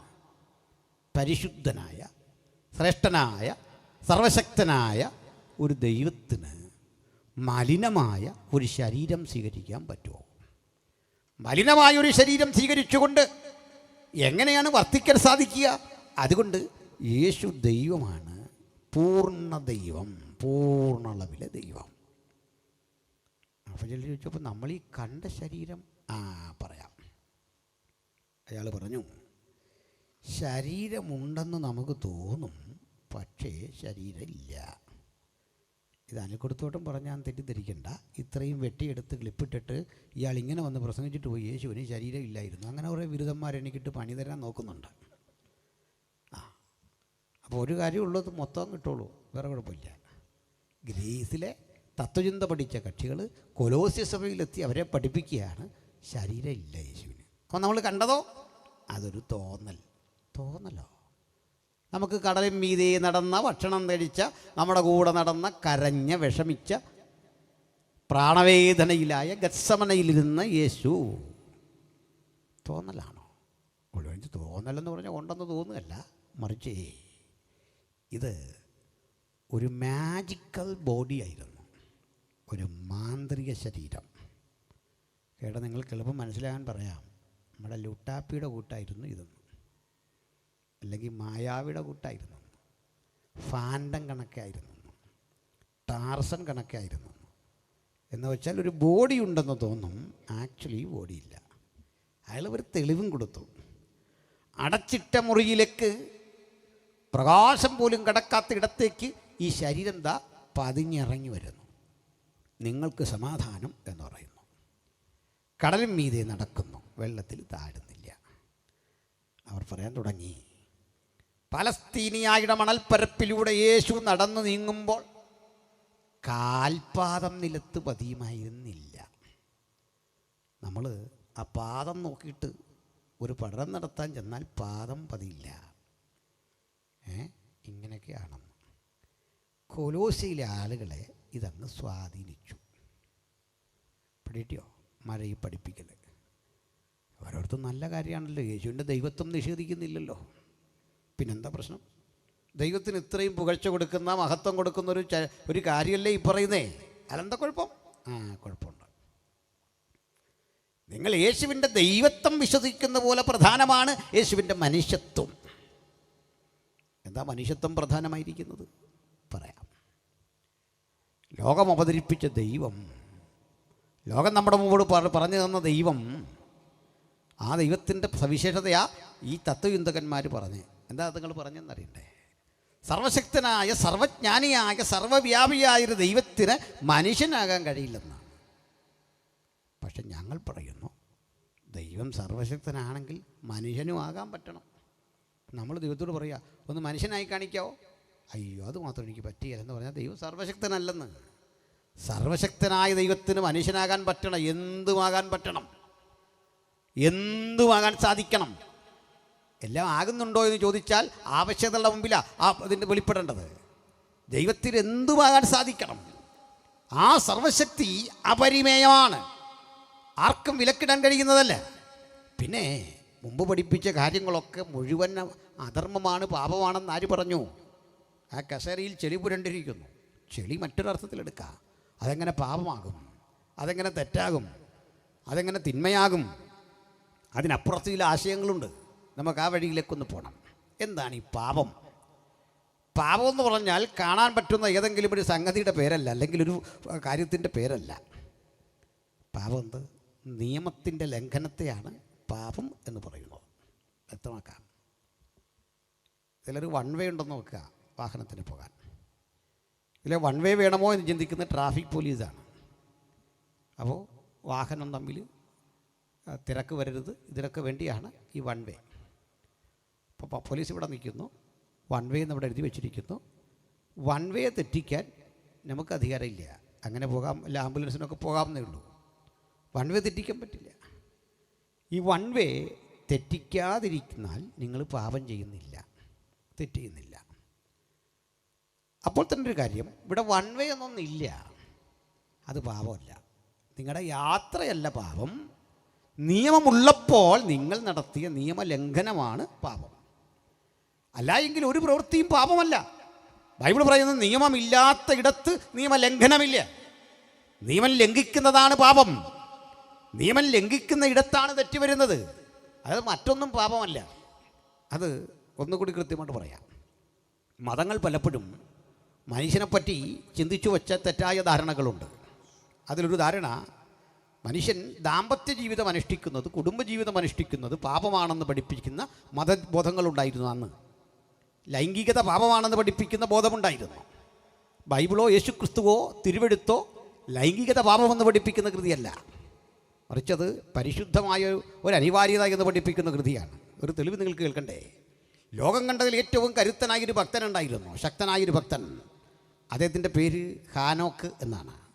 ഹാനോക്കിനെ പറ്റി വചനം പറയുകയാണ്, അദ്ദേഹത്തിൻ്റെ പ്രാർത്ഥനാ ജീവിതത്തിൽ നിരന്തരമായ ദൈവസമ്പർക്കത്തിൽ ദൈവത്തോടുകൂടെ നടന്നു. ഒടുവിൽ മരണം കാണാതെ എടുക്കപ്പെട്ടു ദൈവത്തിൻ്റെ സന്നിധിയിൽ. പക്ഷേ അദ്ദേഹത്തെക്കുറിച്ച് രസാവഹമായൊരു കാര്യം കേൾക്കണ്ടേ? ഹാനോക്ക് ദൈവത്തോടുകൂടെ നടന്നു, പുത്രന്മാരെയും പുത്രിമാരെയും ജനിപ്പിച്ചു. എന്ന് വെച്ചാൽ ഭാര്യയിൽ മക്കളുണ്ടാകുന്നത് പാപമായി തിരുവെഴുത്ത് പറയുന്നില്ല. ഭാര്യഭർത്തൃ സമാഗമം പരിശുദ്ധമായ കർത്തവ്യമായി തിരുവെഴുത്ത് പറയുമ്പോൾ ഇത്തരം ചിന്തകളെ മുഴുവൻ കണ്ടിരുന്ന ഗ്രീക്കിലെ തത്വചിന്തകന്മാർ പാപത്തെ വിവക്ഷിച്ചിട്ട് മനുഷ്യജീവിതത്തിൻ്റെ സ്വാഭാവികമായ ആവശ്യങ്ങളെ, ആഗ്രഹങ്ങളെ മുഴുവൻ പാപമെന്ന് കണ്ടിട്ട് ദൈവത്തിന് ഇങ്ങനൊരു ബോഡി എടുക്കാൻ കഴിയില്ല എന്ന് വിധിച്ചുകൊണ്ട് കർത്താവായ യേശുവിനെ പറ്റി പറയാൻ തുടങ്ങി. ആ ശരീരത്തിന്, ആ വ്യക്തിക്ക് ശരീരം എടുക്കാൻ കഴിയില്ല. ഇനി ഒരു അളവ് കൂടി കടന്ന് ഒരു തെറ്റിദ്ധാരണ കൂടി ഞാൻ മാറ്റാം, ശ്രദ്ധിക്കേണ്ടതാണ്. ഇവരിത് പറയാൻ കാരണം, യേശു ഒരു പുരുഷൻ്റെ ശരീരമെടുത്താൽ ആ പുരുഷനിൽ സ്വാഭാവികമായും ലൈംഗിക ഇച്ഛകൾ ഉണ്ടാകും, വികാരവിചാരങ്ങൾ ഉണ്ടാകും. ആ വികാരവിചാരങ്ങളുടെ ബഹിസ്ഫുരണം ഒരു പാപമായി മാറും, നോർമലല്ലാത്ത ഉപയോഗങ്ങൾ. അപ്പോൾ യേശു ഇത്തരം വികാരവിചാരങ്ങൾക്ക് വിധേയപ്പെട്ട ഒരുവനാകുമോ? ഈ ചോദ്യം ആളുകളുടെ ഉള്ളിലുള്ളതാണ്. ഞാൻ ഉത്തരം പറഞ്ഞിട്ടേ പോകൂ, ശ്രദ്ധിക്കണം. എന്നോട് നിങ്ങൾ ചോദിക്കുക, കർത്താവായ യേശുക്രിസ്തുവിന് മാനുഷികമായ വികാരവിചാരങ്ങളുടെ തിരത്തള്ളലാൽ ഒരു പ്രലോഭനമുണ്ടായിട്ടുണ്ടോ? അത്തരമൊരു പ്രലോഭനത്തിന് യേശു വശംവദനായിട്ടുണ്ടോ? ഞാൻ പറയില്ല. യേശു ഒരു തരം പ്രലോഭനത്തിനും വിധേയനായിട്ടില്ല. പ്രലോഭനം കൊണ്ട് യേശുവിൻ്റെ അടുത്ത് വന്നിട്ടുണ്ട്, പക്ഷേ യേശു വിധേയനായിട്ടില്ല. ഒരു പ്രലോഭനത്തിനും യേശു കീഴടങ്ങിയിട്ടില്ല. പ്രലോഭനം ഉണ്ടായോ? ഞാൻ പറയില്ല. ഉറപ്പാണോ? 100% ഉറപ്പാണ്. എന്താ കാര്യം? പറയാം, ശ്രദ്ധിക്കുക. നമ്മൾ ഈ ക്രിക്കറ്റ് താരങ്ങളും വലിയ ഹൈ പ്രൊഫൈലുള്ള വലിയ സമ്പന്നരായ മനുഷ്യരെ നമുക്കറിയാം. അംബാനിക്കുമൊക്കെ വീടിന് ഓരോ വലിയൊരു വീട്. ആ വീട്ടിലെ ഞാൻ അംബാനിയുടെ വീട് നേരിട്ട് കണ്ടിട്ടുണ്ട്. അത്ഭുതപ്പെട്ടു, ഇത്രയും വലിയൊരു വീട്. ആ വീട്ടിലെ ഈ ഷെഫ് വരുന്നത് തന്നെ ഒരു BMW അല്ല, ഷെഫ് ഭക്ഷണം ഉണ്ടാക്കാൻ വരുന്നത്. അത്രയും വലിയ സംവിധാനമാണ്. എത്രയൊക്കെ ചെയ്താലും അംബാനി കഴിക്കുന്ന ഭക്ഷണം നമ്മളൊക്കെ കഴിക്കുന്നവരല്ലേ ഉള്ളൂ. ഇത്രയും വലിയ വീട്ടിലും ഉണ്ടാക്കുന്ന ഭക്ഷണത്തിൻ്റെ പരിമിതി നിങ്ങളെന്ന് ആലോചിക്കുക, കഴിക്കണ്ടേ? ഇതൊക്കെ എന്തിനാണ്? ഇതിൻ്റെ അർത്ഥം ഇത്രേ ഉള്ളൂ. നമ്മൾ ചിലർക്ക് വീടൊന്നുമില്ല, ചിലർക്ക് ചെറിയൊരു വീടുണ്ട്. വീടില്ലാത്ത ഒരാളൊരു വീടുണ്ടാക്കുമ്പോൾ അയാൾക്ക് വലിയൊരു സംതൃപ്തി. ഓല കെട്ടിയ വീടുമൊക്കെ കളഞ്ഞ് അല്പം കൂടെ കൊള്ളാവുന്നൊരു വീട് പണിത് കഴിയുമ്പോൾ അംബാനി പണി കഴിപ്പിച്ച് ഈ ബഹുനിലയേക്കാൾ പുള്ളി ഇതിൽ വലിയ തൃപ്തനാണ്. കണ്ടിട്ടുണ്ടോ? വണ്ടിയില്ലാത്ത നമുക്കൊരു സാധാരണ വണ്ടി കിട്ടി, ഒരു പഴയ സ്കൂട്ടർ. അത് അദ്ദേഹം വൃത്തിയാക്കി കഴുകി ഒരു വലിയ BMW കൊണ്ടു കിടക്കുന്ന പോലെ ആ സ്കൂട്ടർ കൊണ്ടു കിടക്കുന്ന മനുഷ്യൻ അയാളുടെ സ്കൂട്ടറിൽ തൃപ്തനാണ്, വലിയ സംതൃപ്തി. ചവിട്ട് സൈക്കിളിൽ സംതൃപ്തി അനുഭവിക്കുന്ന മനുഷ്യരുണ്ട്. അതെന്താ കാര്യം തരണ്ടേ? ജീവിതത്തോടുള്ള നിങ്ങളുടെ സമീപനം. 100 ബൈക്ക് സ്വന്തമുള്ള മനുഷ്യൻ ഒരു ബൈക്കിലും തൃപ്തനല്ല, ഒറ്റ ബൈക്കിലും തൃപ്തനല്ല. ഒത്തിരി ചെയ്യുന്നതിലല്ല, ആ നിർവഹിക്കുന്നത് നന്നായിരിക്കണം. ഞാൻ പലപ്പോഴും പറയാറുണ്ട്, ഒത്തിരി പാട്ട് പാടുന്നതിലല്ല അർത്ഥം, പാടുന്നത് പാട്ടായിരിക്കണം. ഈ പാട്ട് മത്സരം പോലെ പാടിയിട്ട് കാര്യമില്ല. നമ്മുടെ പാട്ടുകാർ നല്ല പാട്ടുകാരാണ്, ഗ്രാവിറ്റി ഉള്ള ഒരു പാട്ട് മതി, ആ പാട്ടുകാരൻ എപ്പോഴും ഓർത്തിരിക്കും. മനസ്സിലായില്ലേ? ആ പണ്ട് ഒരു മനുഷ്യന് ഗാനമേളയ്ക്ക് പാടാൻ പോയി. അപ്പോഴേക്ക് ഈ ആളുകൾക്കിടയിൽ നിന്ന് എഴുതി കൊടുത്തു, ആ പാട്ട് ഒന്നുകൂടി പാടണം. അങ്ങനെ ഒന്നുകൂടെ പാടി, പിന്നെ എഴുതി കൊടുത്തു, പിന്നെയും പാടി പാടി പാടി പാടി മടുത്തു. ലാസ്റ്റ് ഇയാൾ തന്നെ പറഞ്ഞു, ഇനിയും നിങ്ങളിങ്ങനെ ഇത് പാടാനായിട്ട് പറയരുത്, കാരണം വേറെ പാട്ടും കൊണ്ടാണ് വന്നിരിക്കുന്നത്, അതും പാടണം. അപ്പം തന്നെ 8-10 തവണയായി, ഇനി ഇത് ചോദിക്കരുത്. അപ്പോൾ ഒരു അപ്പച്ചൻ എഴുന്നേറ്റ് എന്നിട്ട് പറഞ്ഞു, ഞാൻ ആദ്യം ഇതൊന്ന് പാടി ശരിയാക്ക്, പിന്നല്ലേ ബാക്കി കൊണ്ടുവന്നേ, ഇതൊന്ന് വൃത്തിയായിട്ട് പാട്, പിന്നെ നമുക്ക് ബാക്കിയിലേക്ക് പോകാം. അപ്പം ഇവൻ ഓർത്ത് ഇത്രയും നേരം ഈ കുറിപ്പ് വന്നുകൊണ്ടിരുന്നത് ഇവനെ ആസ്വദിച്ചാൽ നല്ലെന്ന്. സംഗതി ഇത് ശരിയായിട്ടില്ല. ഒത്തിരി ചെയ്യുന്നതിലല്ല, ഒത്തിരി പ്രസംഗിക്കുന്നില്ലല്ലെന്ന്, ഒത്തിരി പാടുന്നതിലല്ലെന്ന്, ഒത്തിരി ചെയ്യുന്നതിലല്ല. സംതൃപ്തി വേണം ചെയ്യുന്ന പണിയിൽ, സംതൃപ്തി, സാറ്റിസ്ഫാക്ഷൻ, അത് വേണം. അതിന് അർപ്പണബോധം വേണം, സമർപ്പണമുണ്ടെങ്കിൽ ഏതും വിജയിക്കും. അതാണ് കാര്യം. സമർപ്പിച്ച് പാടണം. പാട്ടിന് നിന്നെ അങ്ങ് കൊടുത്തേക്കണം, പ്രസംഗത്തിന് നിന്നെ അങ്ങ് വിട്ടുകൊടുത്തേക്കണം. അങ്ങനെ അങ്ങോട്ട് സമർപ്പണം ചെയ്ത് കഴിയുമ്പോൾ അതങ്ങ് വിജയിക്കും. അങ്ങനെയാണ്. അങ്ങനെയെങ്കിൽ അംബാനി ഒരു മുറിയിലും തൃപ്തനല്ല. ബുർജ് ഖലീഫയുടെ ഉടമ ആ കെട്ടിടത്തിൻ്റെ ഉയരത്തിൽ ഇന്നും തൃപ്തനല്ല. അസംതൃപ്തി. അവിടെ ആ ചെറിയൊരു വീടുള്ള ഒറ്റമുറി വീട്ടിൽ കിടക്കുന്ന നമ്മളിൽ പലരും തൃപ്തരാണ്. എല്ലാവരുടെയും കാര്യമല്ല. എന്ത് കിട്ടിയാലും തൃപ്തിയില്ലാത്തവരെ വൃത്തികെട്ടന്മാർ നമ്മുടെ ഇടയിലുമുണ്ട്. അവരെ വീട്ടേക്ക് വൃത്തികെട്ട സ്ത്രീകളും ഉണ്ട്, ശ്രമിച്ചേക്ക്. എന്ത് കിട്ടിയാലും തൃപ്തിയില്ല, ഒന്നിലും സംതൃപ്തിയില്ല. അങ്ങനെയുള്ള മനുഷ്യരുണ്ട്. എന്തിനും കുറ്റം പറഞ്ഞിട്ട് ആസ്വദിക്കുന്ന മനുഷ്യരുണ്ട്. അവരെ അങ്ങ് വിട്. അപ്പം എൻ്റെ ചോദ്യം, ഞാനിവിടെ ഒത്തിരി കൊച്ചു കുട്ടികളെ കാണുന്നു. അപ്പോൾ ഈ കൊച്ചു കുട്ടികളുടെ മുമ്പിലേക്ക് ഞാൻ 2-3 പുസ്തകം വെച്ചിട്ട്, കുഞ്ഞിന് ഷേക്സ്പിയറുടെ ഓഥല്ലോ എൻ്റെ പക്കലുണ്ട്, കുഞ്ഞിനിത് വേണമെന്ന് ചോദിച്ചാൽ ഈ മോള് പറയുമോ, അങ്കിൾ അതൊന്നും എനിക്ക് വേണ്ട. അല്ലെങ്കിൽ ഞാൻ അതിലും നല്ല നല്ല കുറേ പുസ്തകങ്ങളുണ്ട് ഉച്ചയ്ക്ക്. ആധുനികരായ എഴുത്തുകാരുടെ പുസ്തകങ്ങൾ കൊണ്ടുവരിക, ബെന്യാമിൻ്റെ ആടുജീവിതം കൊണ്ടുവെക്കുക, അതല്ലെങ്കിൽ TD രാമകൃഷ്ണൻ്റെ പുസ്തകം കൊണ്ടുവെക്കുക, വായിക്കുക. കുഞ്ഞിനത് താല്പര്യമില്ല, കുഞ്ഞിനെ പ്രലോഭിപ്പിക്കില്ല, കുഞ്ഞിനെ അത് അങ്ങോട്ട് അട്രാക്റ്റ് ചെയ്യില്ല. അതേസമയത്ത് ഞാൻ ഐസ്ക്രീം വെച്ചിട്ട് 2-3 പേരെ വിളിച്ച് അത് തികയാതെ വരും. കുഞ്ഞിന് പ്രലോഭനം ഇത് കണ്ടു കഴിഞ്ഞാൽ. ഞങ്ങൾക്കൊക്കെ പുസ്തകം കണ്ടാൽ ഞാൻ ബുക്ക് സ്റ്റാളിലൊന്ന് കയറി പുസ്തകം ഉണ്ടോ എന്ന് അറിയാനാണ്. കാരണം ബുക്കുകൾ പുതിയ കണ്ടെത്തിയ വായിക്കണം. ഞങ്ങളുടെ ഒരു ലോകം അങ്ങനെയാണല്ലോ, പ്രസംഗിക്കുകയും ചെയ്യേണ്ടവരല്ലേ. ഞങ്ങളെ ഇത് കണ്ടാൽ പ്രലോഭനം ഉണ്ടാക്കും, അത് വാങ്ങണം. അങ്ങനെയാണ്, അത് പ്രലോഭിപ്പിക്കപ്പെടും. ഈ പ്രലോഭനപ്പോഴാണ് പുതുതൊന്നിനെ എടുക്കാനുള്ള ആ പ്രലോഭനം. എന്തുകൊണ്ട് എനിക്ക് അല്ലേ നിങ്ങൾക്ക് ഐസ്ക്രീം കണ്ടപ്പോൾ പ്രലോഭനം ഉണ്ടായില്ല? നമ്മൾ ഐസ്ക്രീം കണ്ടിട്ട് പ്രലോഭനം വരാത്തതിൻ്റെ കാര്യം, ഈ കൊച്ചുകുട്ടി കണ്ടിട്ടില്ലേ?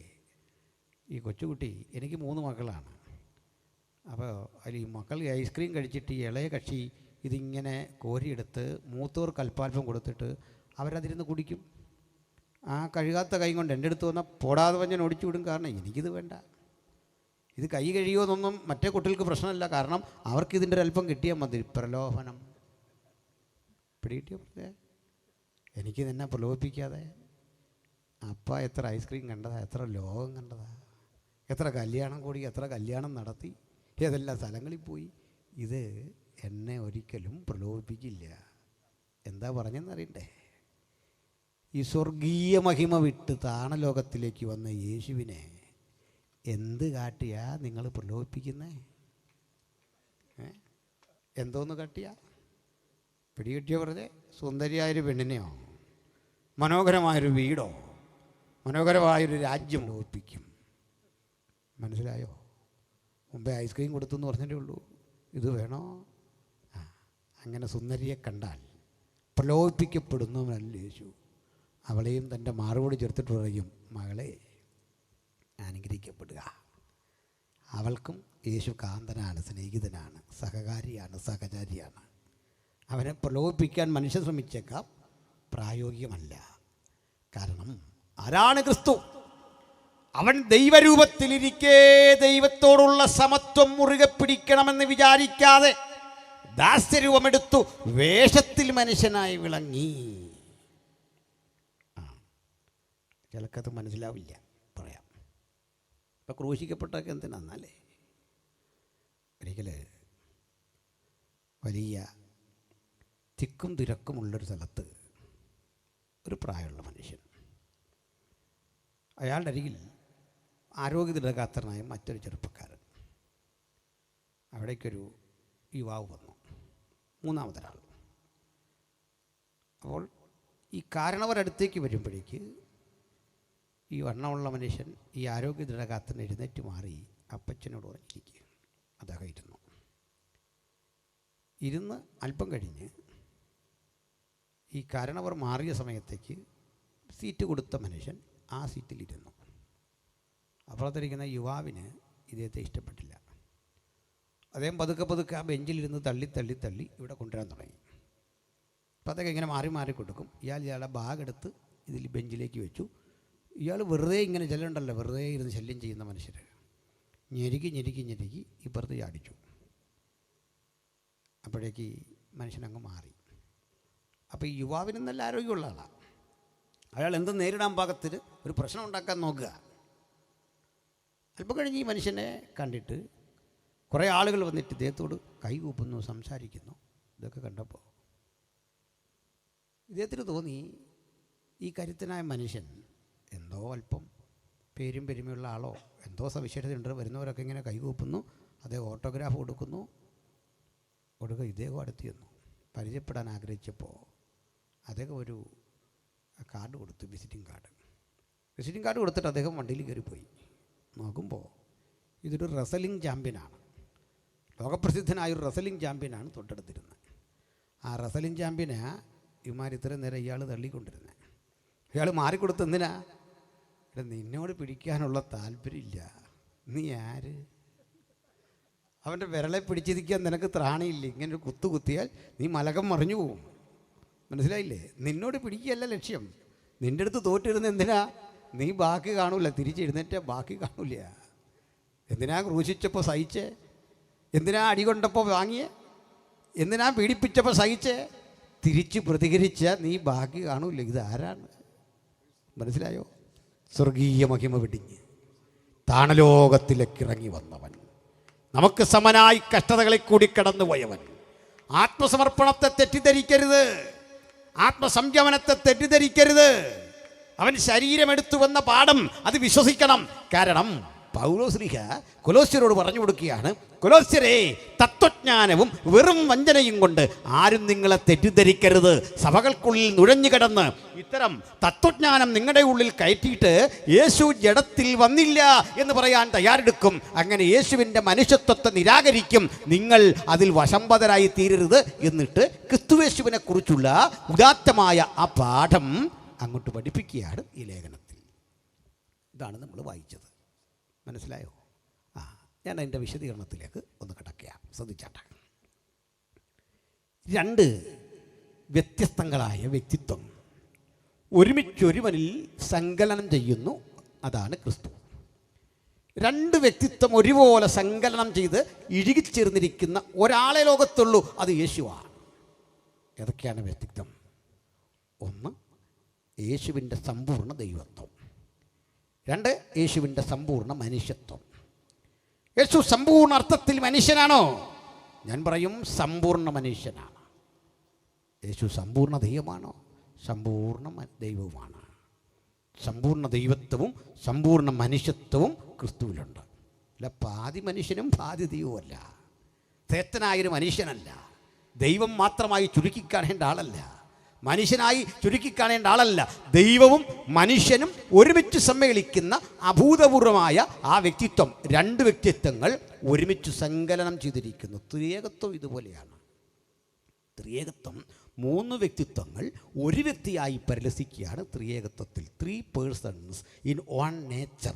ഒരു പ്രകൃതത്തിൽ മൂന്നായി നിലകൊള്ളുന്ന പിതാവും പുത്രനും പരിശുദ്ധാത്മാവുമായ ഏകസത്യ ദൈവം. അതൊരു മാർമിക സത്യമാണ്. ആ സത്യം പോലെയാണ് യേശുക്രിസ്തുവിൽ ദൈവത്വവും മനുഷ്യത്വവും ഒരുമിച്ച് സങ്കലനം ചെയ്തിരിക്കുന്നത്. ഒരുമിച്ച് ദൈവത്വവും മനുഷ്യത്വവും പൂർണ്ണ അളവിൽ സങ്കലനം ചെയ്യപ്പെട്ടിരിക്കുന്ന, സമന്വയിക്കപ്പെട്ടിരിക്കുന്നതിൻ്റെ ലക്ഷ്യം ഞാനൊന്ന് പറഞ്ഞു ബോധ്യപ്പെടുത്താം. യേശു കർത്താവ് ഒത്തിരി പേരുകൾ, അപരാഭിധാനങ്ങൾ യേശുവിനുണ്ട്. യേശുവിന് പല പേരുണ്ട്. ഇമ്മാനുവൽ ഇങ്ങനൊരു പേരുണ്ട്, നമുക്കറിയാം. ഇനി യേശുവിൻ്റെ പേരുണ്ട് അത്ഭുത ആലോചനക്കാരൻ. മലയാള പരിഭാഷയിലെ അത്ഭുത മന്ത്രി എന്ന പ്രയോഗം പോരാ. അത്ഭുത ആലോചനക്കാരൻ, വണ്ടർഫുൾ കൗൺസിലർ, വീരനാം ദൈവം.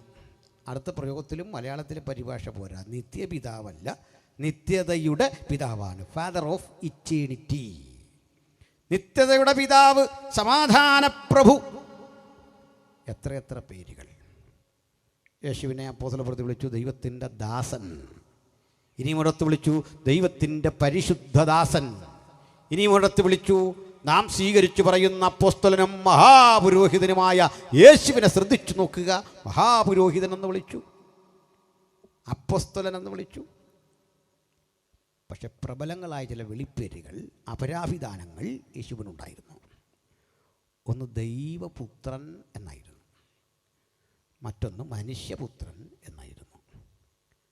മാർക്കോസിൻ്റെ സുവിശേഷം തുടങ്ങുമ്പോഴേ പറയും ദൈവപുത്രനായ യേശുക്രിസ്തുവിൻ്റെ സുവിശേഷത്തിൻ്റെ ആരംഭം ദൈവപുത്രൻ, son of God and son of men. ഇവിടെ ഒത്തിരി പേരുകൾ യേശുവിനുണ്ടെങ്കിലും യേശു എപ്പോഴും വെളിപ്പെടുത്താൻ ഇഷ്ടപ്പെട്ട പേര് മനുഷ്യപുത്രൻ എന്നാണ്. മനുഷ്യപുത്രൻ വലിയൊരു ആത്മീയ പാഠമാണ് അതിലൂടെ പഠിക്കേണ്ടത്. യേശുവിൻ്റെ അരികിൽ ഒരിക്കൽ ഒരു മനുഷ്യൻ വന്നു. അയാൾ വിളിച്ചു നല്ലവനായ ഗുരു. യേശു പറഞ്ഞു എന്നെ അങ്ങനൊന്നും വിളിക്കരുത്. നല്ലവൻ ഒരുവനേ ഉള്ളൂ, അത് ദൈവമാണ്, വിട്ടേക്ക്. അയാൾ പോയി. നല്ലവനായ ഗുരു എന്ന് യേശുവിനെ വിളിച്ചത് തെറ്റിപ്പോയോ? യേശു പറഞ്ഞു എന്നെ അങ്ങനെ വിളിക്കരുത്. പിന്നെന്താ? ദൈവം ഒരുവനെ മാത്രമേ നല്ലവനുള്ളൂ, ദൈവത്തെ വിളിച്ചോണം. അപ്പോൾ യേശു ദൈവമല്ലേ? വല്ലാത്തൊരു വാക്യം. ഇനിയുണ്ട് പേടിപ്പെടുത്തുന്ന മറ്റൊന്ന്.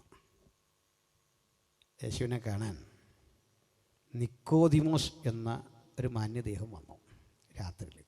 നല്ല വിവരമുള്ളൊരു പണ്ഡിതനാണ്, നല്ല മനുഷ്യനാണ്, വക്കീലാണ്. അദ്ദേഹം കാണാൻ വന്നു. നമുക്ക് വലിയ സന്തോഷമില്ലേ?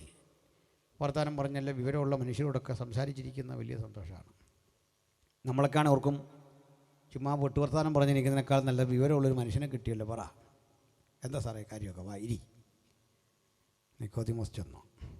ഒരു വിളിയാണ്, ഗുരു നീ ദൈവത്തിൻ്റെ അടുക്കൽ നിന്ന് ഉപദേഷ്ടാവായി വന്നിരിക്കുന്നു എന്ന് ഞാൻ അറിയുന്നു. ഞങ്ങൾ ഡിസ്കസ് ചെയ്തു നിന്നെ പറ്റി. ഈ നാട്ടുകാർ പറയുന്നതല്ല, U are from God, U are an exhort from God.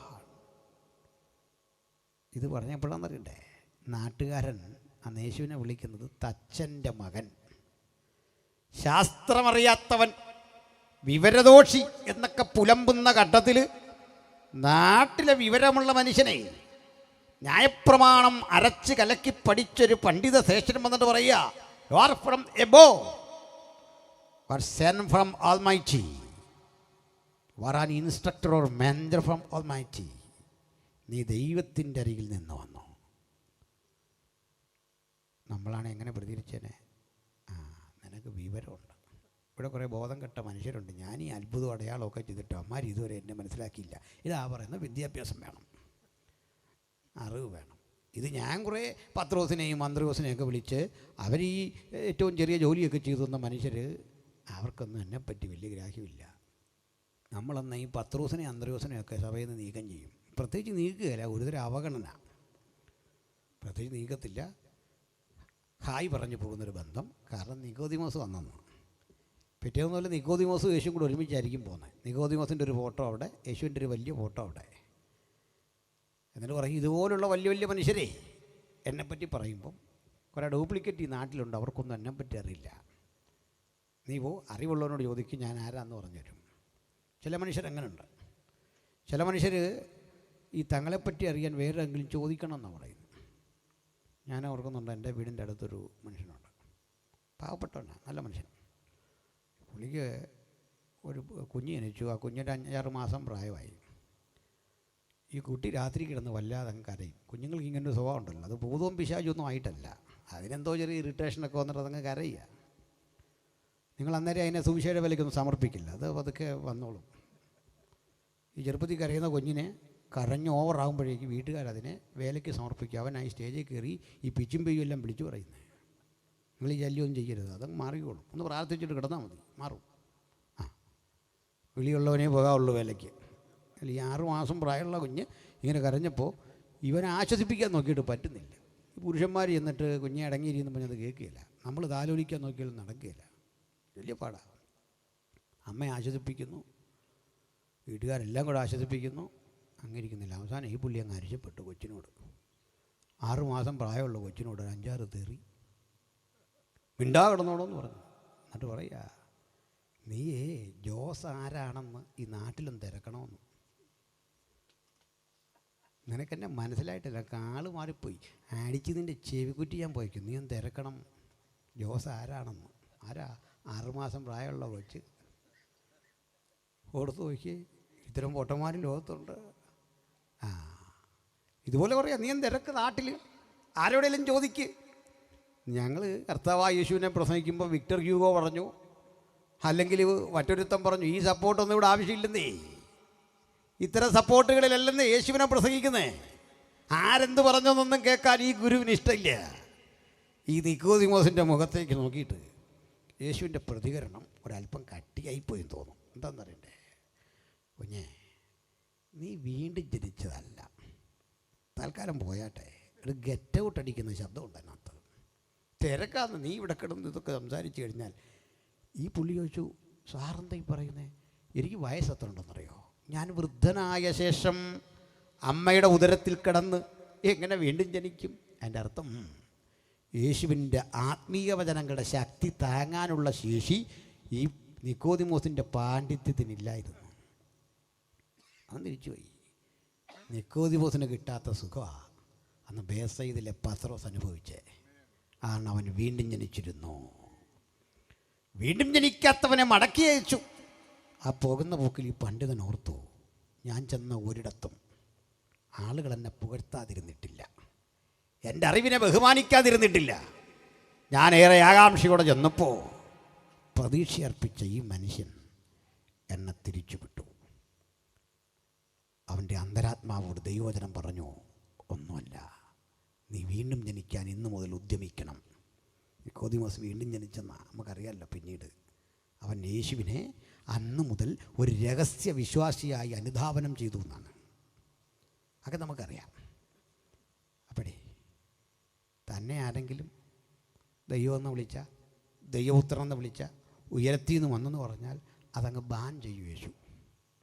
ഇനി മറ്റൊരാൾ ഈ വിലക്കെല്ലാം ലംഘിച്ചുകൊണ്ട് ചാടി കയറി പറഞ്ഞു. ആരാന്നറിയണ്ടേ? ഭൂതം. സത്യം പറയാമല്ലോ, ഉള്ള പറയണം. ഈ യേശുവിനെ മാനം മര്യാദയ്ക്ക് അഡ്രസ്സ് ചെയ്തത് ഭൂതങ്ങളാണ്. ബാക്കി ആളുകൾ തച്ചനെന്ന് വിളിക്കുമ്പോൾ, തച്ചൻ്റെ മകനെന്ന് വിളിക്കുമ്പോൾ, ശാസ്ത്രം അറിയാത്തവനെന്ന് വിളിക്കുമ്പോൾ, പിശാച് നല്ല അന്തസ്സായിട്ട് യേശുവിനെ വിളിച്ചു, യേശുവേ മഹോന്നതനായ ദൈവത്തിൻ്റെ പുത്ര. കണ്ടോ? കർത്താവ് പറഞ്ഞു, മിണ്ടരുത്. ഭൂതത്തെ ശാസിക്കുന്നവരൊക്കെ ഓർത്തോണം, എവനെ കൊണ്ടധികം മിണ്ടിക്കരുത്. നമ്മൾ ഇവൻ്റെ പുറകെ കാര്യം ചോദിച്ചിരിക്കുക, ഇവനോട് ഒത്തിരി സംസാരിക്കരുത്. കാരണം അവൻ ഫോഷ്ക്കും ഫോഷ്കിൻ്റെ അപ്പനും. ഇവൻ്റെ ഫോഷ്ക്ക് കേൾക്കാനാണ് നിങ്ങൾ മിണ്ടിക്കോ, കുഴപ്പമില്ല. യേശു പറഞ്ഞു, മിണ്ടരുത്. അവസാനം ഒരുത്തൻ പറഞ്ഞു, ഭൂതം പിടിച്ച ഒരുത്തൻ പറഞ്ഞില്ലേ, ഞങ്ങളെ അങ്ങനെ ആണെങ്കിൽ ആ പന്നിക്കൂട്ടത്തിനകത്തോട്ട് പൊക്കോളാൻ പറയാൻ. അത് നീ പൊക്കോളാൻ പറഞ്ഞു. അന്നവിടെ ഈ പന്നികൾ പോയിട്ട് കടും തൂക്കായിട്ട് വെള്ളത്തിൽ ചാടിയെന്നാണ്. കടും തൂക്കായിട്ട് വെള്ളത്തിൽ ചാടി.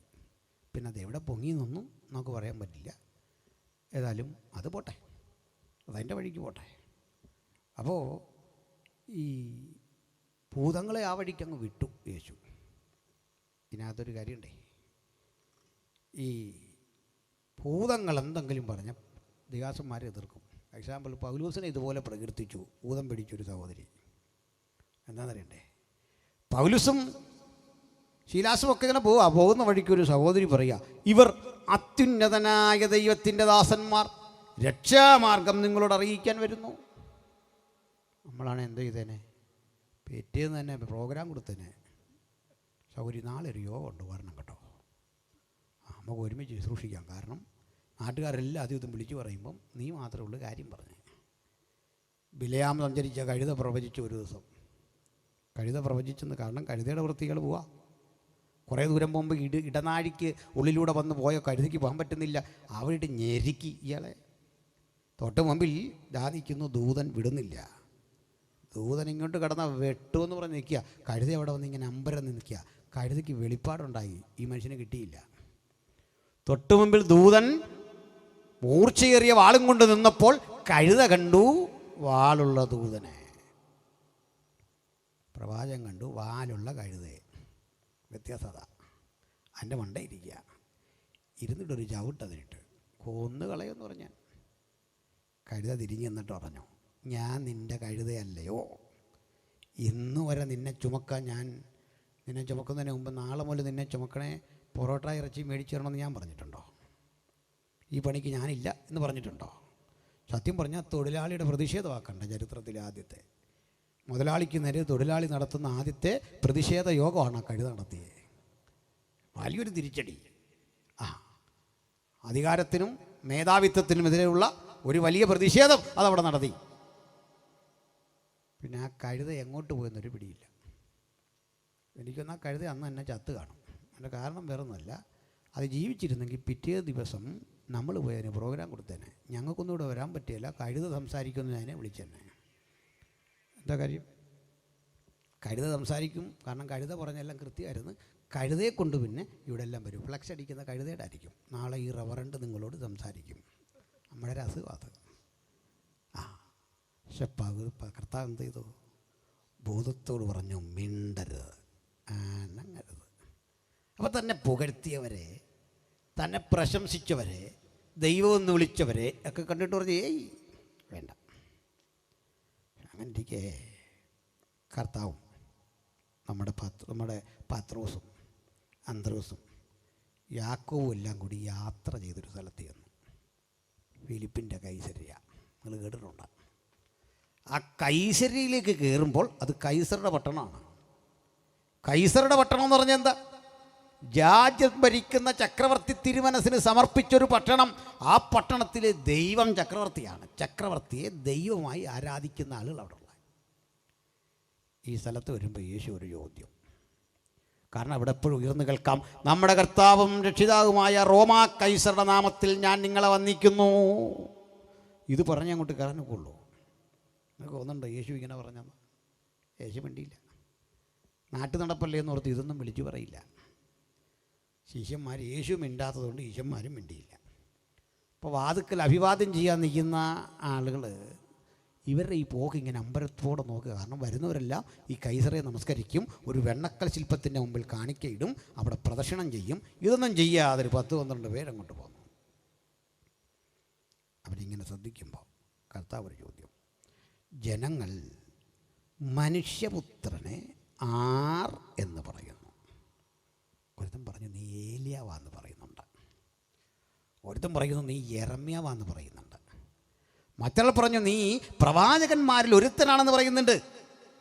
ഇതൊന്നും മോശം പ്രയോഗമല്ല, നല്ല വിവരമുള്ളവൻ്റെ വാക്കാ. തച്ചനെന്ന് വിളിച്ച് കളിയാക്കിയ, വിവരദോഷി എന്ന് വിളിച്ച് കളിയാക്കിയവരുടെ നാട്ടിൽ ഇത് ഏലിയാവാണെന്ന് പറഞ്ഞ നിസാര കാര്യമാണ്. യേശു അഭിപ്രായം വെട്ടി. അത് ചോദിച്ചു, ഇതൊക്കെ ആണെങ്കിലും നിങ്ങൾ എന്നെ ആരെന്ന് പറയുന്നു? ബഹുവചനമാണ് ചോദ്യം. നിങ്ങൾ. നമ്മളാണെങ്കിൽ പറയാം, ഇപ്പം ഞാൻ ഷാരൂല്ലേ അച്ചാനും ഒക്കെ ആയിട്ടൊന്ന് ആലോചിച്ചിട്ട്, ഷാരോ മാത്രം ഒരു തീരുമാനം എടുക്കാനൊക്കെയുള്ള ചർച്ച കോഡിലൊക്കെ ഒന്ന് പോയി ചോദിച്ചിട്ട് IPC ആയിട്ടൊന്ന് കൂടി ആലോചിച്ചിട്ട്, ഞങ്ങൾ ഉടനെ കൂടുന്നുണ്ട്, കൂടിയിട്ട് അല്ലെ അപകടമാണ്. കാരണം വേറൊന്ന് ഞാൻ പറഞ്ഞു, അവിടെ പോയി കൗൺസിൽ വേറെ ഒന്ന് പറഞ്ഞു, ഇതൊക്കെ വരാതിരിക്കാൻ നമുക്കൊരു പക്വതയുണ്ട്. നല്ല വിവരമാണ് നമ്മളിപ്പോൾ എല്ലാവർക്കും. കൂടി ആലോചിച്ചേ പറയുള്ളൂ. ഇതെല്ലാം കഴിഞ്ഞിട്ട് പറയും കമ്മിറ്റി തീരുമാനം ഇങ്ങനെയാണ്, ഞാൻ പുള്ളിക്കാരിയോടൊന്ന് ചോദിക്കണമല്ലോ. അല്ലേ പുള്ളിക്കാരി വീട്ടിലോട്ട് ചെല്ലുമ്പോൾ അതിതും പറഞ്ഞാൽ അച്ഛൻ ഈ വെളിയില്ലാത്തെല്ലാം വിളിച്ചു പറഞ്ഞ് എന്തിനാന്ന് ചോദിച്ചാൽ പിള്ളേരടക്കം സൺഡേ സ്കൂളിന് വരത്തില്ല. ആലോചിക്കണം. പക്ഷെ ബേസെയ്ത കടൽക്കരയിൽ വല വീശി മീൻ പിടിച്ച് മീൻ വിറ്റുപജീവനം കഴിച്ചൊരു പാവം മത്സ്യത്തൊഴിലാളി ആ മുഖത്തേക്ക് നോക്കി നെഞ്ചുറപ്പോടെ പറയുക, നീ ജീവനുള്ള ദൈവത്തിൻ്റെ പുത്രനായ ക്രിസ്തു. എന്താ ഇതിൻ്റെ അർത്ഥം? കേൾക്കണം പ്രിയപ്പെട്ടവരെ. യേശു നിരസിച്ചില്ല. നിക്കോദിമോസിൻ്റെ വായടപ്പിച്ച ഭൂതങ്ങളോട് മിണ്ടരുതെന്ന് പറഞ്ഞ നാട്ടുകാരൊക്കെ പ്രശംസിച്ചപ്പോൾ അത് തള്ളിക്കളഞ്ഞവൻ, വീണ്ടും ജനിച്ചവൻ, അവൻ ദൈവമാണെന്ന് പറഞ്ഞപ്പോൾ സ്വീകരിച്ചു. വീണ്ടും ജനിച്ചവർ മാത്രം തിരിച്ചറിയാൻ കഴിയുന്ന വെളിപ്പാടിൻ്റെ പേരാ ആ സുവിശേഷം. വീണ്ടും ജനിക്കാത്ത ഒരാളെങ്കിലും ഉണ്ടെങ്കിൽ ഇപ്പോഴാകുന്നു സുപ്രസാദകാലം, ഇപ്പോഴാകുന്നു രക്ഷാ ദിവസം. ഇത്ര വലിയ രക്ഷയെ ഗണ്യമാക്കാതെ പോകരുത്. വീണ്ടും ജനനം സുപ്രധാനം. ചുരുക്കി പറഞ്ഞാൽ യേശു തൻ്റെ അപരാഭിധാനങ്ങളിൽ ഏറ്റവും ഇഷ്ടപ്പെട്ടത് ആളുകൾ തന്നെ മനുഷ്യപുത്രനെന്ന് വിളിക്കണം, പ്രിയപ്പെട്ടവർ തന്നെ തിരിച്ചറിഞ്ഞ വെളിപ്പാടുള്ളവർ ദൈവമെന്നും വിളിക്കണം. മതി. മനസ്സിലായില്ലേ? നാട്ടുകാരൊക്കെ എങ്ങനെ വിളിക്കണം? മനുഷ്യപുത്രൻ. യേശു മനുഷ്യപുത്രൻ തന്നെ തിരുത്തി കൊടുക്കും. അതിലേക്കൂടെ വരാം. നമ്മുടെ കർത്താവ് അവിടുത്തെ ജഡപ്രവേശനം, അതായത് ആത്മരൂപിയായ പിതാവിനോടുള്ള സമത്വം മുറുകെ പിടിക്കണമെന്ന് വിചാരിക്കാതെ ദാസ്യരൂപമെടുത്തു വേഷത്തിൽ മനുഷ്യനായി വിളങ്ങിയ ആ കർത്താവിനെക്കുറിച്ച് നാം അറിയുന്നതിലും അധികം അറിഞ്ഞിരുന്ന ഒരാളുണ്ട് അവിടെ. അത് പിശാചിനറിയാം, ആദ്യത്തെ ആദമിനെ ഞാൻ ഏദനിൽ തകർത്തു. ദൈവം അന്നേ കുറിച്ച് വെച്ചു, സ്ത്രീയുടെ സന്തതി സർപ്പത്തിൻ്റെ തല തകർക്കും. അന്ന് മുതൽ അവൻ കാത്തിരിക്കുക, ഒരൊടുക്കത്തെ ആദമായവൻ എൻ്റെ തല തകർക്കാനായിട്ട് വരും. എന്നാൽ അവൻ സർവജ്ഞാനിയല്ല, ജ്ഞാനിയാണ്, അറിവുണ്ട്. യേശുവിനെ കണ്ടിട്ട് ഇവന് എൻ്റെ തല തകർക്കാൻ വരുന്ന ആൾ ഇതോ എന്നൊരാശങ്ക. അതുകൊണ്ട് യേശുവിനെ കാണുന്നിടത്ത് വിളിക്കും ദൈവപുത്ര. യേശുവിൻ്റെ മറുപടി കേൾക്കണം. പണ്ട് ഏദനിൽ ആദമിനെ തോൽപ്പിച്ച പിശാചിൻ്റെ ശക്തിയും കറിയോ? ആദമിന് ഭക്ഷണം വേണ്ടാത്തവനാണ്, കാരണം വിശപ്പില്ല. ആദം കഴിച്ച വിശപ്പിനല്ല, രുചിക്ക് വേണ്ടിയാണ്, സ്വാദിന് വേണ്ടി. നിത്യതയിൽ അങ്ങനെ മനുഷ്യന് ഭക്ഷണമുണ്ട്, വിശക്കുകയില്ല. പിന്നെ എന്തിനാ ഭക്ഷണം? സ്വാദിന് കഴിക്കുന്നതും വിശപ്പിന് കഴിക്കുന്നതും രണ്ട് രീതിയിലാണ്. മനസ്സിലായോ? ഇല്ല. പറയാം. അതാണ് കല്യാണത്തിന് ചില ആളുകൾ സകല കല്യാണത്തിന് ഇരുന്ന്, സാധാരണ ഒരു മനുഷ്യന് ഒരാഴ്ച കഴിക്കേണ്ട ഭക്ഷണം അവൻ 10 മിനിറ്റ് കൊണ്ട് കഴിച്ച് തീർക്കും. എന്നിട്ട് ആ കല്യാണം നടത്തിയവനെ 2 പള്ളു പറയാതെ പോരുകയില്ല. എന്തൊരു ഭക്ഷണമായിരുന്നു! ഞാനവിടെ ചെന്ന് നോക്കി നിന്ന് ആകപ്പാടെ അവിടെ ആരുമില്ലൊരു മനുഷ്യൻ, എന്തോ ഒരു ഏർപ്പാടായിരുന്നു. ഇത് മനുഷ്യൻ്റെ ഒരു പൊതു സ്വഭാവമാണ്. എന്നാൽ ഈ മരണം കഴിഞ്ഞ് നമുക്കൊരു സ്നാക്സ് തരുമല്ലോ. ഈ സ്നാക്സ് കഴിച്ചിട്ട് ആരും പറയാം എന്തോ ഒരു വടയായിരുന്നു, ചുമ്മാ കൊള്ളത്തില്ലാത്തൊരു സാധനം. വീട്ടിലെ കാർന്നവർ പറയാണോ, പോട്ടെ, ഇനി ഒരു അവസരം വരുമ്പോൾ നമുക്കത് വേണ്ട പോലെയൊക്കെ ക്രമീകരിക്കാം. പറയുമോ? ഇല്ല. എന്താ കാര്യം? സ്നാക്സ് കഴിച്ചത് വിശപ്പിനും കല്യാണത്തിന് കഴിച്ചത് സ്വാദിനും വ്യത്യാസം പിടികിട്ടിയോ? സഹോദരിമാർക്ക് പറഞ്ഞുതരാം. ഈ പുരുഷന്മാർ ജോലിയെല്ലാം കഴിഞ്ഞ് തിരക്ക് പിടിച്ച് വീട്ടിലോട്ട് വരും. ഫുഡെടുത്ത് അങ്ങോട്ട് വെക്കും. ഇവരാദ്യത്തെ ഒരു 3 മിനിറ്റ് ഒരക്ഷരം മിണ്ടാതെ ഒരു 4-5 പൊറോട്ട കഴിക്കും. ചപ്പാത്തി കല്ലിൽ കഴിച്ചിട്ട് പറയും, അടുത്തത് വിളമ്പാൻ ചെല്ലും പറയും ഇതിന് ടേസ്റ്റ് പോരാ. കറി ശരിയായില്ല, ഉപ്പ് കൂടിപ്പോയി. ആണ് ആദ്യത്തെ വിശപ്പടങ്ങാനുള്ള അങ്ങ് ചെന്നു. അത് വിശപ്പിന്, രണ്ടാമത്തെ സ്വാദിന്. വ്യത്യാസം മനസ്സിലായോ? ആദമിന് ഫുഡ് വേണ്ടെന്ന് ഏതെങ്കിലും, പക്ഷെങ്കിലേ സ്വാദിന് കഴിക്കാവുന്ന നിത്യതയിലും അങ്ങനെയാണെന്ന്. നമുക്ക് വിശക്കുകയില്ല, ദാഹിക്കുകയില്ല. അതാ നിത്യത. വിശപ്പില്ലാത്തവൻ, ദാഹമറിയാത്തവൻ, സുമുഖൻ, സുന്ദരൻ, ആരോഗ്യതിടകാത്രൻ, ദൈവത്തോടൊപ്പം നടക്കുന്നവനെ സാത്താൻ ഭക്ഷണം കാട്ടി തോപ്പിച്ചു. അവൻ തോറ്റു. ഇതാ മരുഭൂമിയിൽ ഒടുക്കത്തെ ആദം ഉപവസിച്ചിട്ടിരിക്കുക. വിശക്കുന്നവൻ, ദാഹിക്കുന്നവൻ ഇരിക്കുന്ന പറുദീസയിലല്ല, മരുഭൂമിയിൽ. പണ്ട് നിന്റെ പൂർവികനെ ഏദനിൽ തോൽപ്പിച്ചെങ്കിൽ ഈ മരുഭൂമിയിൽ തോൽപ്പിക്കാൻ എളുപ്പം എന്ന് കരുതി വന്നിട്ട് ഇരിക്കുന്ന ആളിനെ സൂക്ഷ്മമായി നോക്കിയിട്ട് മുമ്പേ പറഞ്ഞ പ്രലോഭനം ഒന്ന് കൊണ്ടുവരാൻ നോക്കുക, പ്രലോഭിപ്പിക്കാൻ നോക്കുക. പക്ഷേ യേശു ഏറ്റെടുക്കില്ല. രസകരമായ കാര്യം കേട്ടില്ലേ? യേശുവിനോട് അവൻ ചോദിക്കുന്ന പദം ശ്രദ്ധിക്കണം. നീ ദൈവപുത്രൻ എങ്കിൽ, you are the son of God, നീ ദൈവപുത്രനെങ്കിൽ ഈ കല്ലിനോട് അപ്പമാകാൻ പറ. നമ്മളാണ് എന്ത് പറഞ്ഞത്? നീ കൂടുതലൊന്നും പറയണ്ട, ഞാൻ എത്രയോ തവണ കല്ല് അപ്പമാക്കിയിരുന്നു. ഞാൻ പുത്തിരിക്കണ്ടത്തായിരുന്നപ്പോൾ എത്ര കല്ല് ആളുകൾക്ക് പ്രാർത്ഥിച്ച് അപ്പമാക്കി കൊടുത്തു. മറൈൻ ഡ്രൈവിൽ പോയപ്പോൾ ലോഡ് കണക്കിന് കല്ലുമായിട്ട് ആളുകൾ വന്നു, അതെല്ലാം തിരിച്ച് ചപ്പാത്തിയാക്കി കൊടുത്തു വിട്ട ആളാണ് ഞാൻ. ന്യൂയോർക്കിലായിരുന്നപ്പോൾ ഇതിലും വലുത് ചെയ്തു. ടെക്സാസിൽ നിന്ന് ഞാൻ പോരുമ്പോൾ അത്ഭുതം കാരണം നിൽക്കാൻ വയ്യാതായി. ഇങ്ങനെ നമ്മൾ കീച്ചു വിടുന്നേ. യേശു അവൻ്റെ മുഖത്തേക്ക് നോക്കിയിട്ട് പറഞ്ഞു, ഡാ, മനുഷ്യൻ അപ്പം കൊണ്ട് മാത്രമല്ല. ചോദ്യം, നീ ദൈവപുത്രനെങ്കിൽ. യേശുവിൻ്റെ ഉത്തരം, മനുഷ്യൻ അപ്പം കൊണ്ട് മാത്രമല്ല. എന്താ മനസ്സിലായി? ഇവൻ വിളിച്ച ദൈവപുത്രൻ, യേശു പറഞ്ഞു കൊടുത്ത അല്ലടാ മനുഷ്യൻ. നീ പക്ക മനുഷ്യനായിട്ട് കണ്ടാൽ മതി. ഇതെന്താ ഇങ്ങനെ പറഞ്ഞു കൊടുക്കുന്നത്? കാരണമുണ്ട്. യൂണിഫോമിൽ വരുന്ന ഒരു ഭീകരനെ പിടിക്കാൻ യൂണിഫോമിൽ വരുന്ന ഉദ്യോഗസ്ഥനേക്കാൾ പ്രായോഗികമായി വിജയിക്കുന്നത് മഫ്റ്റിയിൽ വരുന്ന, വേഷം മാറി വരുന്ന പോലീസുകാരനാണ്. പിടികിട്ടിയോ? ഇല്ല. ഒരു ഭീകരൻ വേഷം മാറി നമ്മുടെ യോഗത്തിൽ വന്നിരുന്നെന്ന് കൂട്ടിക്കോ. വേഗത്തിൽ അന്യഭാഷ പറയുന്നു, ചാടുന്നു, തുള്ളുന്നു, അവനങ്ങ് പ്രകടിപ്പിക്കുകയല്ലേ. പോലീസ് വന്നു പറഞ്ഞ് അവൻ തിരിഞ്ഞു നോക്കും. ഈ വണ്ടി കാണുമ്പോഴേ അവൻ ഇവിടുന്ന് ഫോൺ കറക്കിയിട്ട് വിളിക്കും. ആരെങ്കിലും രാഷ്ട്രീയക്കാരെ വിളിച്ചിട്ട് പറയും, പുള്ളി അവിടെ കിടപ്പുണ്ടെന്ന് മാറ്റിക്കുക, ഞാനങ്ങ് പോക്കോട്ടെ. പോലീസുകാരുടെ ഫോൺ വരും, താനെന്തിനോടെ പോയി നിൽക്കുക യോഗ സ്ഥലത്ത്, ഇങ്ങോട്ട് വാ. പോലീസുകാരൻ പോകുന്നതൊക്കെ തന്നെ ഇയാൾ പോകും. എടാ, യൂണിഫോം ഇട്ടവൻ വന്നാൽ പഠിച്ച കള്ളനെ പിടിക്കാൻ പറ്റിയില്ല, അവന് പണി അറിയാം. കാക്കി കാണുമ്പോഴേ അവനറിയാം കക്ഷി ആരാണ്. അങ്ങനെ ഇരിക്കുമ്പോൾ പഴയ ഫയലുകളെല്ലാം പരതി വരുമ്പോൾ പറയുന്നുണ്ട്, ഒരുത്തൻ ദേ കളിപ്പിച്ച് നടക്കുന്നുണ്ട്, കിട്ടുന്നില്ല. ഭയങ്കര സ്വാധീനമാണ്, ഭയങ്കര വിഷയം, അവനെ പിടിക്കാൻ പറ്റിയില്ല. അനുഭവസമ്പത്തുള്ള നല്ല നീതിബോധമുള്ളൊരു ഓഫീസർ പറഞ്ഞു, ഞാൻ പിടിക്കാം. റെഡിയാണോ? അതെ, നിങ്ങളാരും അറിയണ്ട, ഞാൻ അവനെ കയ്യാമം വെച്ച് ഇവിടെ കൊണ്ടുവരും. പുള്ളി രാവിലെ അനിപ്പാസ്റ്ററെ വിളിച്ചിട്ട്, യോഗപ്പുഴ പാസ്റ്ററെ ഇന്ന സമയത്താണ്, എനിക്കൊന്ന് കൂടണം ആ യോഗത്തിന്. ആരാ? വിളിക്കുന്ന എൻ്റെ അടുത്ത്. ഞാനൊരു സഹോദരനാണ്, ഒരു സഭയിലെ വിശ്വാസിയാണ്. പുള്ളി ബൈബിളുമൊക്കെ ആയിട്ട് നേരത്തെ വന്ന് ഇവൻ ഇരിക്കുന്നതിൻ്റെ അടുത്ത് അങ്ങ് ഇരിപ്പുറപ്പിച്ചു. ഇവൻ അന്യഭാഷ പറയുമ്പോൾ പുള്ളി രണ്ട് ശക്തിക്ക് ഇരട്ടിക്ക് പറയാൻ തുടങ്ങി. രണ്ടുപേരും ആരാധിക്കാൻ തുടങ്ങി. അവന് സംശയമൊന്നുമില്ല. യോഗമൊക്കെ കഴിഞ്ഞ് ഇവൻ അങ്ങോട്ട് പോകാൻ നേരം പുള്ളി ഇരട്ടി ഒരു പിടി. ഇവൻ പ്രതികരിക്കാൻ നോക്കിയിട്ട് പറഞ്ഞ് കയറാതെ പിടിച്ച് വലിച്ച് വണ്ടിയിലോട്ട് തട്ടുമ്പോൾ അനിപ്പാസ് പറയുക, വിഷയം എന്താ? ഒരു വിഷയമില്ല പാസ്റ്റേ, കാണാം. പാസ്റ്റോടെ നിൽക്കുക, കാണാം. പിറ്റേന്ന് പത്രത്തിൽ കാണാം, കൊടും കുറ്റവാളി അറസ്റ്റിൽ.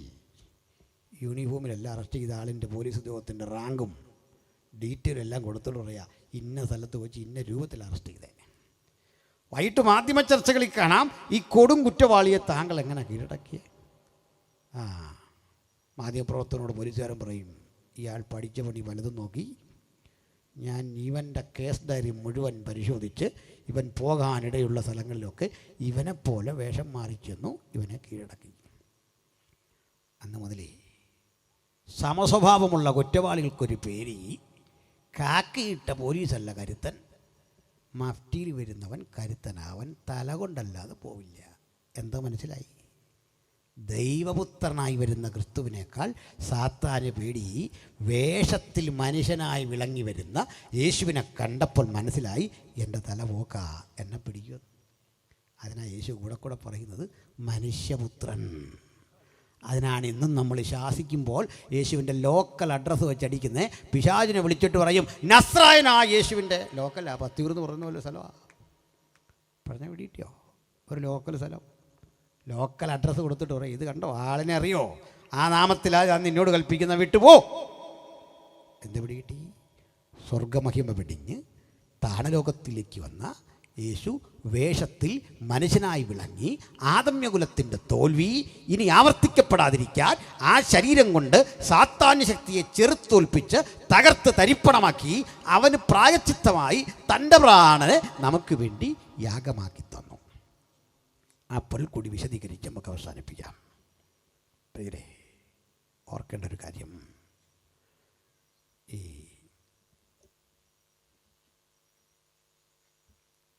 ഞാൻ ഒരു കാര്യം വിട്ടുപോയി, ക്ഷമിക്കണം. സ്വോത്രകാഴ്ച എടുക്കുന്ന കാര്യമാണ്.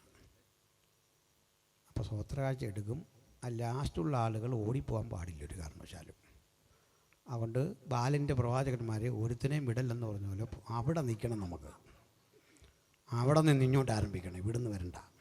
നമ്മൾ അവിടെ നിന്ന് ആരംഭിക്കാൻ പോവാണ്. എന്തിനും ഏതിനും റെഡിയായി വോളണ്ടിയേഴ്സ് നിന്നോണം. ഏത് തീരുമാനത്തിലും ഒറ്റ മനുഷ്യനെ വിട്ടേക്കല്ല, ആ വിധത്തിൽ നിൽക്കണം. റെഡിയായി നിന്നോ, നമുക്ക് അതിലേക്ക് പോകാം. ശ്രദ്ധിക്കാം. അപ്പോഴേ ഈ കർത്താവായ യേശു എന്തിനാണ് ജഡത്തിൽ വന്നത് എന്ന് പറയാം. ഞാൻ ചോദിക്കട്ടെ, ചിലതരം കുറ്റകൃത്യങ്ങൾ നമുക്ക് കോടതിക്ക് പുറത്ത് സെറ്റിൽ ചെയ്യാം. എന്നുവെച്ചാൽ രണ്ടുപേരും തമ്മിൽ അതിര് തർക്കമാണ്, ഭയങ്കര പ്രശ്നമാണ്, അങ്ങോട്ടും ഇങ്ങോട്ടും വിഷയമാണ്. കാരണം ഈ വഴി ഇങ്ങോട്ട് വന്നിട്ട് വിശാല വഴി ഇടുങ്ങി നമ്മൾ ഇങ്ങോട്ട് വന്നിട്ട് പിന്നെ കിളിത്തിട്ട് കളിക്കുന്ന പോലെ വേണം വീട്ടിൽ ചെല്ലാൻ. അന്നേരം ഇങ്ങനെ വന്നിട്ട് ഇതിലേ കയറി അതിലേ കയറി ഇങ്ങനെ പോയാൽ കണ്ടു കഴിഞ്ഞാൽ ആൾക്കാർ ഓർക്കും ഇവിടെ ഫുട്ബോളിൻ്റെ പരിശീലനമല്ല, നമ്മൾ വീട്ടിൽ ചെല്ലാനാണ്. കാരണം വഴി ഇങ്ങനെ വന്ന് ഇടുങ്ങി പിന്നെ നമ്മൾ ഇങ്ങനെ കയറിയൊക്കെ പോകണം. ഭയങ്കര പ്രശ്നം. രണ്ടുപേരും നിങ്ങൾ പതിറ്റാണ്ടുകളുടെ തർക്കം, അതിൻ്റെ പേര് കോടതിയായി പോലീസായി എന്നും തർക്കം. ഇപ്പം രണ്ടുകൂടെ തീരുമാനിച്ചു, എന്തിനായി അലമ്പ്, അയാൾക്ക് ഇച്ചിരി സ്ഥലം കൊടുത്തേക്കാം, വിട്ടുവീഴ്ച രണ്ട് ഭാഗത്തു നിന്നും. അങ്ങനെ പതിറ്റാണ്ടുകൾ കോടതിയിൽ കിടക്കുന്ന കേസ് നമുക്ക് ഒത്തുതീർപ്പിലെത്തിക്കാം. കോടതി അറിയിച്ചാൽ മതി, ഞങ്ങൾ നിങ്ങൾ ഈ പ്രശ്നമൊന്നുമില്ല, കോടതി സമ്മതിക്കും. കോടതി തീർക്കാൻ വയ്യാത്ത കേസുണ്ട്. രണ്ടുപേര് തമ്മിൽ ഏറ്റുമുട്ടി, അല്ലേ, ഭാര്യയും ഭർത്താവിടെ വഴക്കുണ്ടായി, പുള്ളി ഒരു പേർക്ക് ആൾ താഴെ വീണ് മരിച്ചു. പോലീസ് പിടിക്കാൻ വന്നപ്പോൾ ഇയാൾ പറയുക, അതിപ്പോൾ സാറേ ചാകുമെന്ന് ഓർത്തൊന്നും ചെയ്തതല്ല സാറേ, പെട്ടെന്നൊരു തട്ട് തട്ടി, നമ്മൾ മനുഷ്യരല്ലേ സാറേ, സാറങ്ങ് വിട്ടുകളാ. നടക്കുമോ? നടക്കുകയില്ല. സാറ് വിട്ടാലും കേസ് തിരിയല, അഴി എണ്ണണം, കോംപ്രമൈസ് ഇല്ലാത്തതാണ്, ഒരു രക്ഷയില്ല. അങ്ങനെയെങ്കിൽ ഏറ്റവും വലിയ ശിക്ഷ എന്താണ് കുറ്റത്തിന്? കുറ്റകൃത്യത്തിന് കിട്ടാവുന്ന ഏറ്റവും വലിയ ശിക്ഷ ക്യാപിറ്റൽ പണിഷ്മെൻ്റ് എന്ന് പറയും. അതായത് വധശിക്ഷ. അതിനപ്പുറത്ത് ശിക്ഷയില്ല. നമ്മൾ ഇഹലോകത്തിൽ ഇതുവരെ ചെയ്ത പാപത്തിൻ്റെ കണക്കെടുക്കുക, തെറ്റുകളുടെ മുഴുവൻ കണക്കെടുത്താൽ നമ്മളെല്ലാം വധശിക്ഷയ്ക്കർഹരാണ്. എന്താ കാര്യം? വധശിക്ഷയ്ക്കർഹരാകാനുള്ള കാരണം പാപത്തിൻ്റെ ശമ്പളം മരണമത്രേ. ചിലതരം ശിക്ഷകൾ നമുക്ക് ഇളവ് ചെയ്ത് കൊടുക്കാൻ പറ്റും. എക്സാമ്പിൾ, നിങ്ങളൊരാളുടെ പണം കടം വാങ്ങി, നിങ്ങളകത്ത് പോകും എന്ന് ഉറപ്പായപ്പോൾ നിങ്ങളുടെ ഒരു ബന്ധു അല്ലെ അനുജൻ ജ്യേഷ്ഠൻ വന്ന് അയാളുടെ വീതം മുഴുവൻ വിറ്റ് ആ കടം തീർത്ത് കഴിഞ്ഞാൽ നിങ്ങൾ റിലീസായി, നിങ്ങൾക്ക് പുറത്തു വരാം. നിങ്ങൾ കൊന്നിട്ട് നിൽക്കുന്ന നിങ്ങൾക്ക് ശിക്ഷ കിട്ടി, വധശിക്ഷ. വളരെ സ്നേഹമുള്ളൊരു മനുഷ്യൻ വന്നിട്ട് പറയുക, സാർ അല്ല നിങ്ങളുടെ അമ്മ, നിങ്ങളുടെ അപ്പൻ, സ്നേഹമുള്ള അമ്മ വന്നിട്ട് പറയാണ്, മോനെ കൊല്ലല്ലേ, കാര്യം അവൻ കുറ്റവാളിയാണ്, അവന് പകരം സാർ ഞാൻ മരിച്ചോളാം, എനിക്കിത്രയും പ്രായമായല്ലോ, ഞാനവന് പകരം വധിക്കപ്പെടാൻ തയ്യാറാണ്, സമ്മതിക്കുമോ? സമ്മതിക്കാത്ത എന്താണെന്നറിയണ്ടേ? അപ്പോൾ നിൻ്റെ കുറ്റകൃത്യത്തിന് വേണ്ടി ആര് മരിക്കും? നീയും കുറ്റവാളിയല്ലേ ജീവിതത്തിൽ? ഈ മകൻ ചെയ്ത തെറ്റിന് നിനക്കുമുണ്ട് ഒരു വൈക്കേരിയസ് റെസ്പോൺസിബിലിറ്റി. അതിനാര് മരിക്കും? ആളില്ല. ചുരുക്കത്തിൽ ഇഹലോകത്തിലെ സകല ശരീരങ്ങളും പാപപ്രായശ്ചിത്തത്തിന് ചേരാത്ത അശുദ്ധ ശരീരങ്ങളാണ്. അങ്ങനെയെങ്കിൽ മനുഷ്യഭാവത്തിൻ്റെ പരിഹാരത്തിനായി സ്ത്രീ പുരുഷ സമാഗമത്തിലൂടെ ജനിക്കാത്ത, അപ്പോൾ തന്നെ സമ്പൂർണ്ണ മനുഷ്യനായ, പാപഭംഗിലമായ ജീവിതത്തിൽ ജനിക്കപ്പെട്ട സ്ത്രീയും പുരുഷനുമല്ലാത്ത, ആ ബന്ധത്തിൽ ജനിക്കാത്ത, അപ്പോൾ തന്നെ സമ്പൂർണ്ണ മനുഷ്യനായ ഒരു സവിശേഷ ശരീരമുള്ള ദൈവപുത്രനായി കർത്താവായ യേശു വന്നതിൻ്റെ രഹസ്യം കൊലോസ്യ സഭയോട് ബോധ്യപ്പെടുത്തി കൊടുക്കുക. അല്ലയോ കൊലോസ്യരെ, ആരാണ് ക്രിസ്തു? അവൻ അദൃശ്യനായ ദൈവത്തിൻ്റെ പ്രതിമ, സകല സൃഷ്ടിക്കും ആദ്യജാതൻ. വാഴ്ചകളാകട്ടെ, അധികാരങ്ങളാകട്ടെ, കർത്തൃത്വങ്ങളാകട്ടെ, സകലതും അവൻ മുഖാന്തിരം അവനായും സൃഷ്ടിക്കപ്പെട്ടു. അവനിലാണ് ദൈവത്തിൻ്റെ സകല സമ്പൂർണതയും ദേഹരൂപമായി വസിക്കുന്നത്. ഇന്നിവിടുന്ന് പോകുമ്പോൾ ദൈവത്തിൻ്റെ സകല സമ്പൂർണതയും ദേഹരൂപമായി വസിക്കുന്ന ആ ക്രിസ്തുവിനെ സ്പർശിക്കുന്നവർക്ക് ഒരു കാര്യം ഉറപ്പാണ്, ദൈവത്തിൻ്റെ സമ്പൂർണതയുടെ ഒരളവ് നമ്മുടെ ജീവിതത്തിൽ അവൽ നിന്ന് പ്രാപിക്കാം. മനുഷ്യത്വത്തിൻ്റെ സമ്പൂർണതയുടെ ഒരളവ്, ആവശ്യത്തിനുള്ളൊരളവ് നമുക്ക് അവൽ നിന്ന് പ്രാപിക്കാം. ഈ മഹാസത്യം കൊലോസ്യരോട് ബോധ്യപ്പെടുത്തി കൊടുക്കുന്ന പൗലോസ്ലീഹ സ്ഥാപിച്ചെടുക്കുന്നത് ക്രിസ്തു എന്ന പരമപ്രധാന തത്വത്തെ അവൻ ജഡമെടുത്തെങ്കിൽ മാത്രമേ മനുഷ്യരാശിയുടെ രക്ഷയുടെ വിളംബരം പൂർത്തീകരിക്കാനാവൂ. അതുകൊണ്ട് രക്ഷയുടെ വിളംബരം യേശുവിൻ്റെ രക്തത്താൽ. ആ രക്തത്തിൻ്റെ സവിശേഷത, ലോകത്തിലെ സകല പുരുഷൻ്റെ രക്തവും XY ക്രോമസോമുകളുടെ സങ്കലനമാണ്. XY ക്രോമസോമുകളുടെ സംയോജനമാണ് ഒരു പുരുഷനെങ്കിൽ, പുരുഷന്റെ ഇഷ്ടത്താൽ ജനിക്കാതെ, സ്ത്രീയുടെ ഇഷ്ടത്താൽ പിറക്കാതെ, കാലത്തിൻ്റെ നിർണായകതയിൽ ദൈവത്താൽ അയക്കപ്പെട്ട ആ ദൈവപുത്രനായ ക്രിസ്തു എന്ന മഹാവ്യക്തിത്വത്തെ കൊലോസ്യ ലേഖനത്തിൽ ചൂണ്ടിക്കാണിച്ചുകൊണ്ട് പറയുകയാണ്, അവനിലാണ് ദൈവത്തിൻ്റെ സകല സമ്പൂർണതയും, മനുഷ്യത്വത്തിൻ്റെയും ദൈവത്വത്തിൻ്റെയും സകല സമ്പൂർണത. എന്താണ് ആ മനുഷ്യത്വത്തിൻ്റെ സമ്പൂർണതയുടെ ശ്രേഷ്ഠത? നമുക്കറിയാമല്ലോ. നിങ്ങളെ മനസ്സിലാക്കുന്ന ഒരു മനുഷ്യൻ നിങ്ങളുടെ കൂട്ടുകാരനായുണ്ടെങ്കിൽ, ഹസ്ബൻഡിന് നിങ്ങളെ മനസ്സിലാകുമെങ്കിൽ, ഭാര്യയ്ക്ക് നിങ്ങളെ മനസ്സിലാകുമെങ്കിൽ, അപ്പന് മനസ്സിലാകുമെങ്കിൽ, അവിടെ മാത്രമേ മറ്റ് പ്രശ്നങ്ങളില്ലാത്തൊരു ജീവിതം ഉടലെടുക്കൂ. തെറ്റിദ്ധാരണകൾ നിമിത്തം മനുഷ്യജീവിതം പാടി തകരുന്ന, നിരപരാധിത്വം തെളിയിക്കാനാവാത്ത ലോകത്ത് സകലതും അറിയുന്ന ഒരുവൻ ദൈവപുത്രൻ മാത്രം. തെറ്റിദ്ധരിക്കപ്പെടുന്ന മനുഷ്യനും ആശ്വാസം നൽകുന്ന ആത്യന്തിക ഉറവിടം കർത്താവായ യേശുക്രിസ്തു മാത്രം. ലോകത്തിലെ ഒരു ഭരണാധികാരിക്കും നമ്മോട് സഹതാപം തോന്നുന്നില്ല. നിയമത്തിൻ്റെ മുമ്പിൽ കോടതിക്ക് സഹതാപം തോന്നുന്നില്ല. നിയമം മാത്രം ചെയ്യാൻ വിധിക്കപ്പെട്ട കോടതിക്ക് സഹതാപം തോന്നിയാൽ നീതി നടപ്പിലാക്കാൻ പറ്റാതെ വരും. അതുകൊണ്ട് ഒരേ സമയം നീതിബോധമുള്ള ആ സന്തത സഹചാരിയായ ക്രിസ്തുയേശുവിൻ്റെ ദൈവത്വം നമ്മോടുള്ള കാരുണ്യമാണ്. ഒന്ന് പറഞ്ഞ് ഞാൻ അവസാനിപ്പിക്കാം. ആ ഘട്ടത്തിൽ ഓഫറിങ് എടുക്കുകയുമാകാം. സഹോദരങ്ങളെ, ഈ സഹതാപം നമ്മോട് തോന്നുന്നില്ലെങ്കിൽ വചനം പറയുക, നാം പൊടിയെന്ന് അവൻ ഓർക്കുന്നു, അവൻ നമ്മുടെ പ്രകൃതി അറിയുന്നു. ആ പ്രകൃതിയെപ്പറ്റിയാണ് എനിക്ക് ഉപസംഹരിക്കാനുള്ളത്. ഇത് നമ്മുടെ എല്ലാം സ്വകാര്യ ജീവിതത്തിൽ നമ്മെ അറിയുന്ന, നാം അറിയുന്ന മനുഷ്യർ വളരെ ചുരുക്കമാണ്. നമ്മോടൊത്തു രാവാർക്കുന്ന നമ്മുടെ സഹോദരിക്കും, നമ്മുടെ കാന്തയ്ക്കും, നമ്മുടെ കുഞ്ഞിനും നമ്മെ വേണ്ടത്ര അറിയണമെന്നില്ല. പക്ഷെ സങ്കീർത്തനക്കാരൻ പറയുക, എൻ്റെ പ്രകൃതി നിനക്കറിയാം.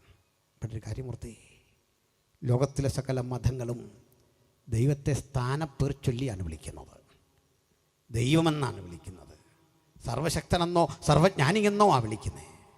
പക്ഷേ ക്രിസ്തുവിൻ്റെ അനുഗാമികൾ ദൈവത്തെ വിളിക്കുന്നത് പിതാവേ എന്നാണ്. ഈ പിതൃത്വവും മനുഷ്യത്വവും സമ്മേളിക്കുന്ന ഒരു മഹാനുഭൂതിയാണ് യേശു എന്ന വ്യക്തിത്വം. അതിന് ഒരു കാരണമുണ്ട്. ആരാണൊരപ്പൻ? അപ്പൻ്റെ സ്നേഹത്തിൻ്റെ ആഴമറിയാൻ കുഞ്ഞിനോടുള്ള അപ്പൻ്റെ ഇടപാട് കണ്ടാൽ മതി. ഒരാൺകുട്ടി, അവൻ ഫുട്ബോൾ കാണാൻ പോയി. ആ കൂട്ടുകാർ കൂടുന്ന ഇടത്ത് കൂടി 2 മണി രാത്രിക്ക് മടങ്ങി വരുമ്പോൾ അപ്പം പറയുന്നു, അവൻ ആഹാരമൊന്നും കൊടുക്കണ്ട.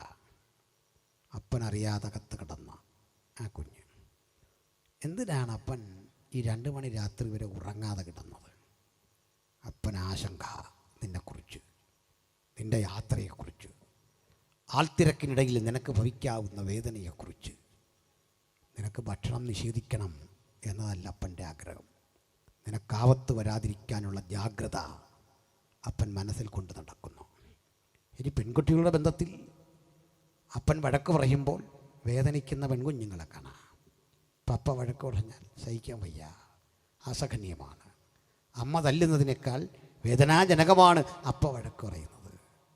അപ്പ വഴക്ക് പറയുന്ന കുഞ്ഞ് ഊണ് കഴിക്കാതെ മാറിക്കിടക്കുന്നു. ഊണ് കഴിക്കാതെ കിടക്കുന്ന കുഞ്ഞിൻ്റെ അരികിലേക്ക് അപ്പ ചെല്ലുന്നു. കുഞ്ഞു വന്നാട്ടെ. അപ്പയുടെ അരികിലേക്ക് കൊണ്ടിരുത്തുന്നു. ആ കുഞ്ഞിന് വാരിക്കൊടുക്കുന്നു. പ്രായമുള്ള കുട്ടിയാകാം, പക്ഷേ വാരിക്കൊടുക്കുമ്പോൾ നമുക്കൊക്കെ തോന്നാം കുട്ടിക്ക് അഹങ്കാരം. അപ്പോഴും അപ്പയുടെ ഹൃദയം വലുതാണ്, കുഞ്ഞിനോട് പറ്റിയിരിക്കുന്നതാണ്. കുഞ്ഞിനു വേണ്ടി അപ്പയുടെ ഹൃദയവും വാശിയുമൊക്കെ ചുരുങ്ങുന്നു. സ്വർഗസ്ഥ പിതാവും ഇതുപോലെയാണ്. നമുക്ക് വേണ്ടി നമ്മിലേക്ക് നമ്മുടെ ഹൃദയമറിഞ്ഞ് ചുരുങ്ങി വന്ന് കാലത്തിൻ്റെ സമ്പൂർണ്ണതയിൽ തൻ്റെ പുത്രനെ അയച്ച് നമുക്ക് രക്ഷ വാഗ്ദത്തം ചെയ്ത ആ മഹത്തരമായ അനുഭവം ഓർത്തുകൊണ്ട് തിരുവെഴുത്ത് പറയുക, കാൺമീൻ നാം ദൈവമക്കളെന്ന് വിളിക്കപ്പെടുവാൻ എത്ര വലിയ സ്നേഹം പിതാവ് നമുക്ക് നൽകിയിരിക്കുന്നു. ആ സ്നേഹം ആസ്വദിക്കാതെ ഒരാളെങ്കിലും ഇന്ന് രാത്രി ഇവിടെ ഉണ്ടെങ്കിൽ ഇപ്പോഴാകുന്നു സുപ്രസാദകാലം, ഇപ്പോഴാകുന്നു രക്ഷാ ദിവസം. ഈ മഹത്തര രക്ഷ കരഗതമാക്കാൻ ഈ വചനം കേൾക്കുന്ന ഏവർക്കും അത്യുന്നതൻ കൃപയും പ്രാപ്തിയും നൽകട്ടെ. സ്വർഗീയമായ അനുഭവങ്ങൾ അവനെ പിൻഗമിക്കട്ടെ. സർവസമ്പൂർണതയും ദേഹരൂപമായി വസിക്കുന്ന ആ ക്രിസ്തുവിൻ്റെ ചൈതന്യവുമായി മടങ്ങിപ്പോകാൻ അകത്തും പുറത്തും ഈ തിരുവെടുത്ത് കേൾക്കുന്ന ഏവർക്കും ദൈവം കൃപ നൽകട്ടെ എന്ന പ്രാർത്ഥനയിൽ രക്ഷയ്ക്ക് കാരണഭൂതനായ ആ ദൈവപുത്രനെ ഞങ്ങൾ ഒരിക്കൽ കൂടി ഉയർത്തിക്കാട്ടിച്ചുകൊണ്ട് മറ്റൊരുവരിലും രക്ഷയില്ല, നാം രക്ഷിക്കപ്പെടുവാൻ ആകാശത്തിന് കീഴിൽ മനുഷ്യരിടയിൽ നൽകപ്പെട്ട ഒരേ ഒരു നാമം കർത്താവായ യേശുക്രിസ്തു എന്ന ശ്രേഷ്ഠനാമത്തെ ഉയർത്തിക്കൊണ്ട് ഞങ്ങൾ ഉപസംഹരിക്കുന്നു. ദൈവത്തിൻ്റെ നാമം മഹിമപ്പെടുമാറാകട്ടെ.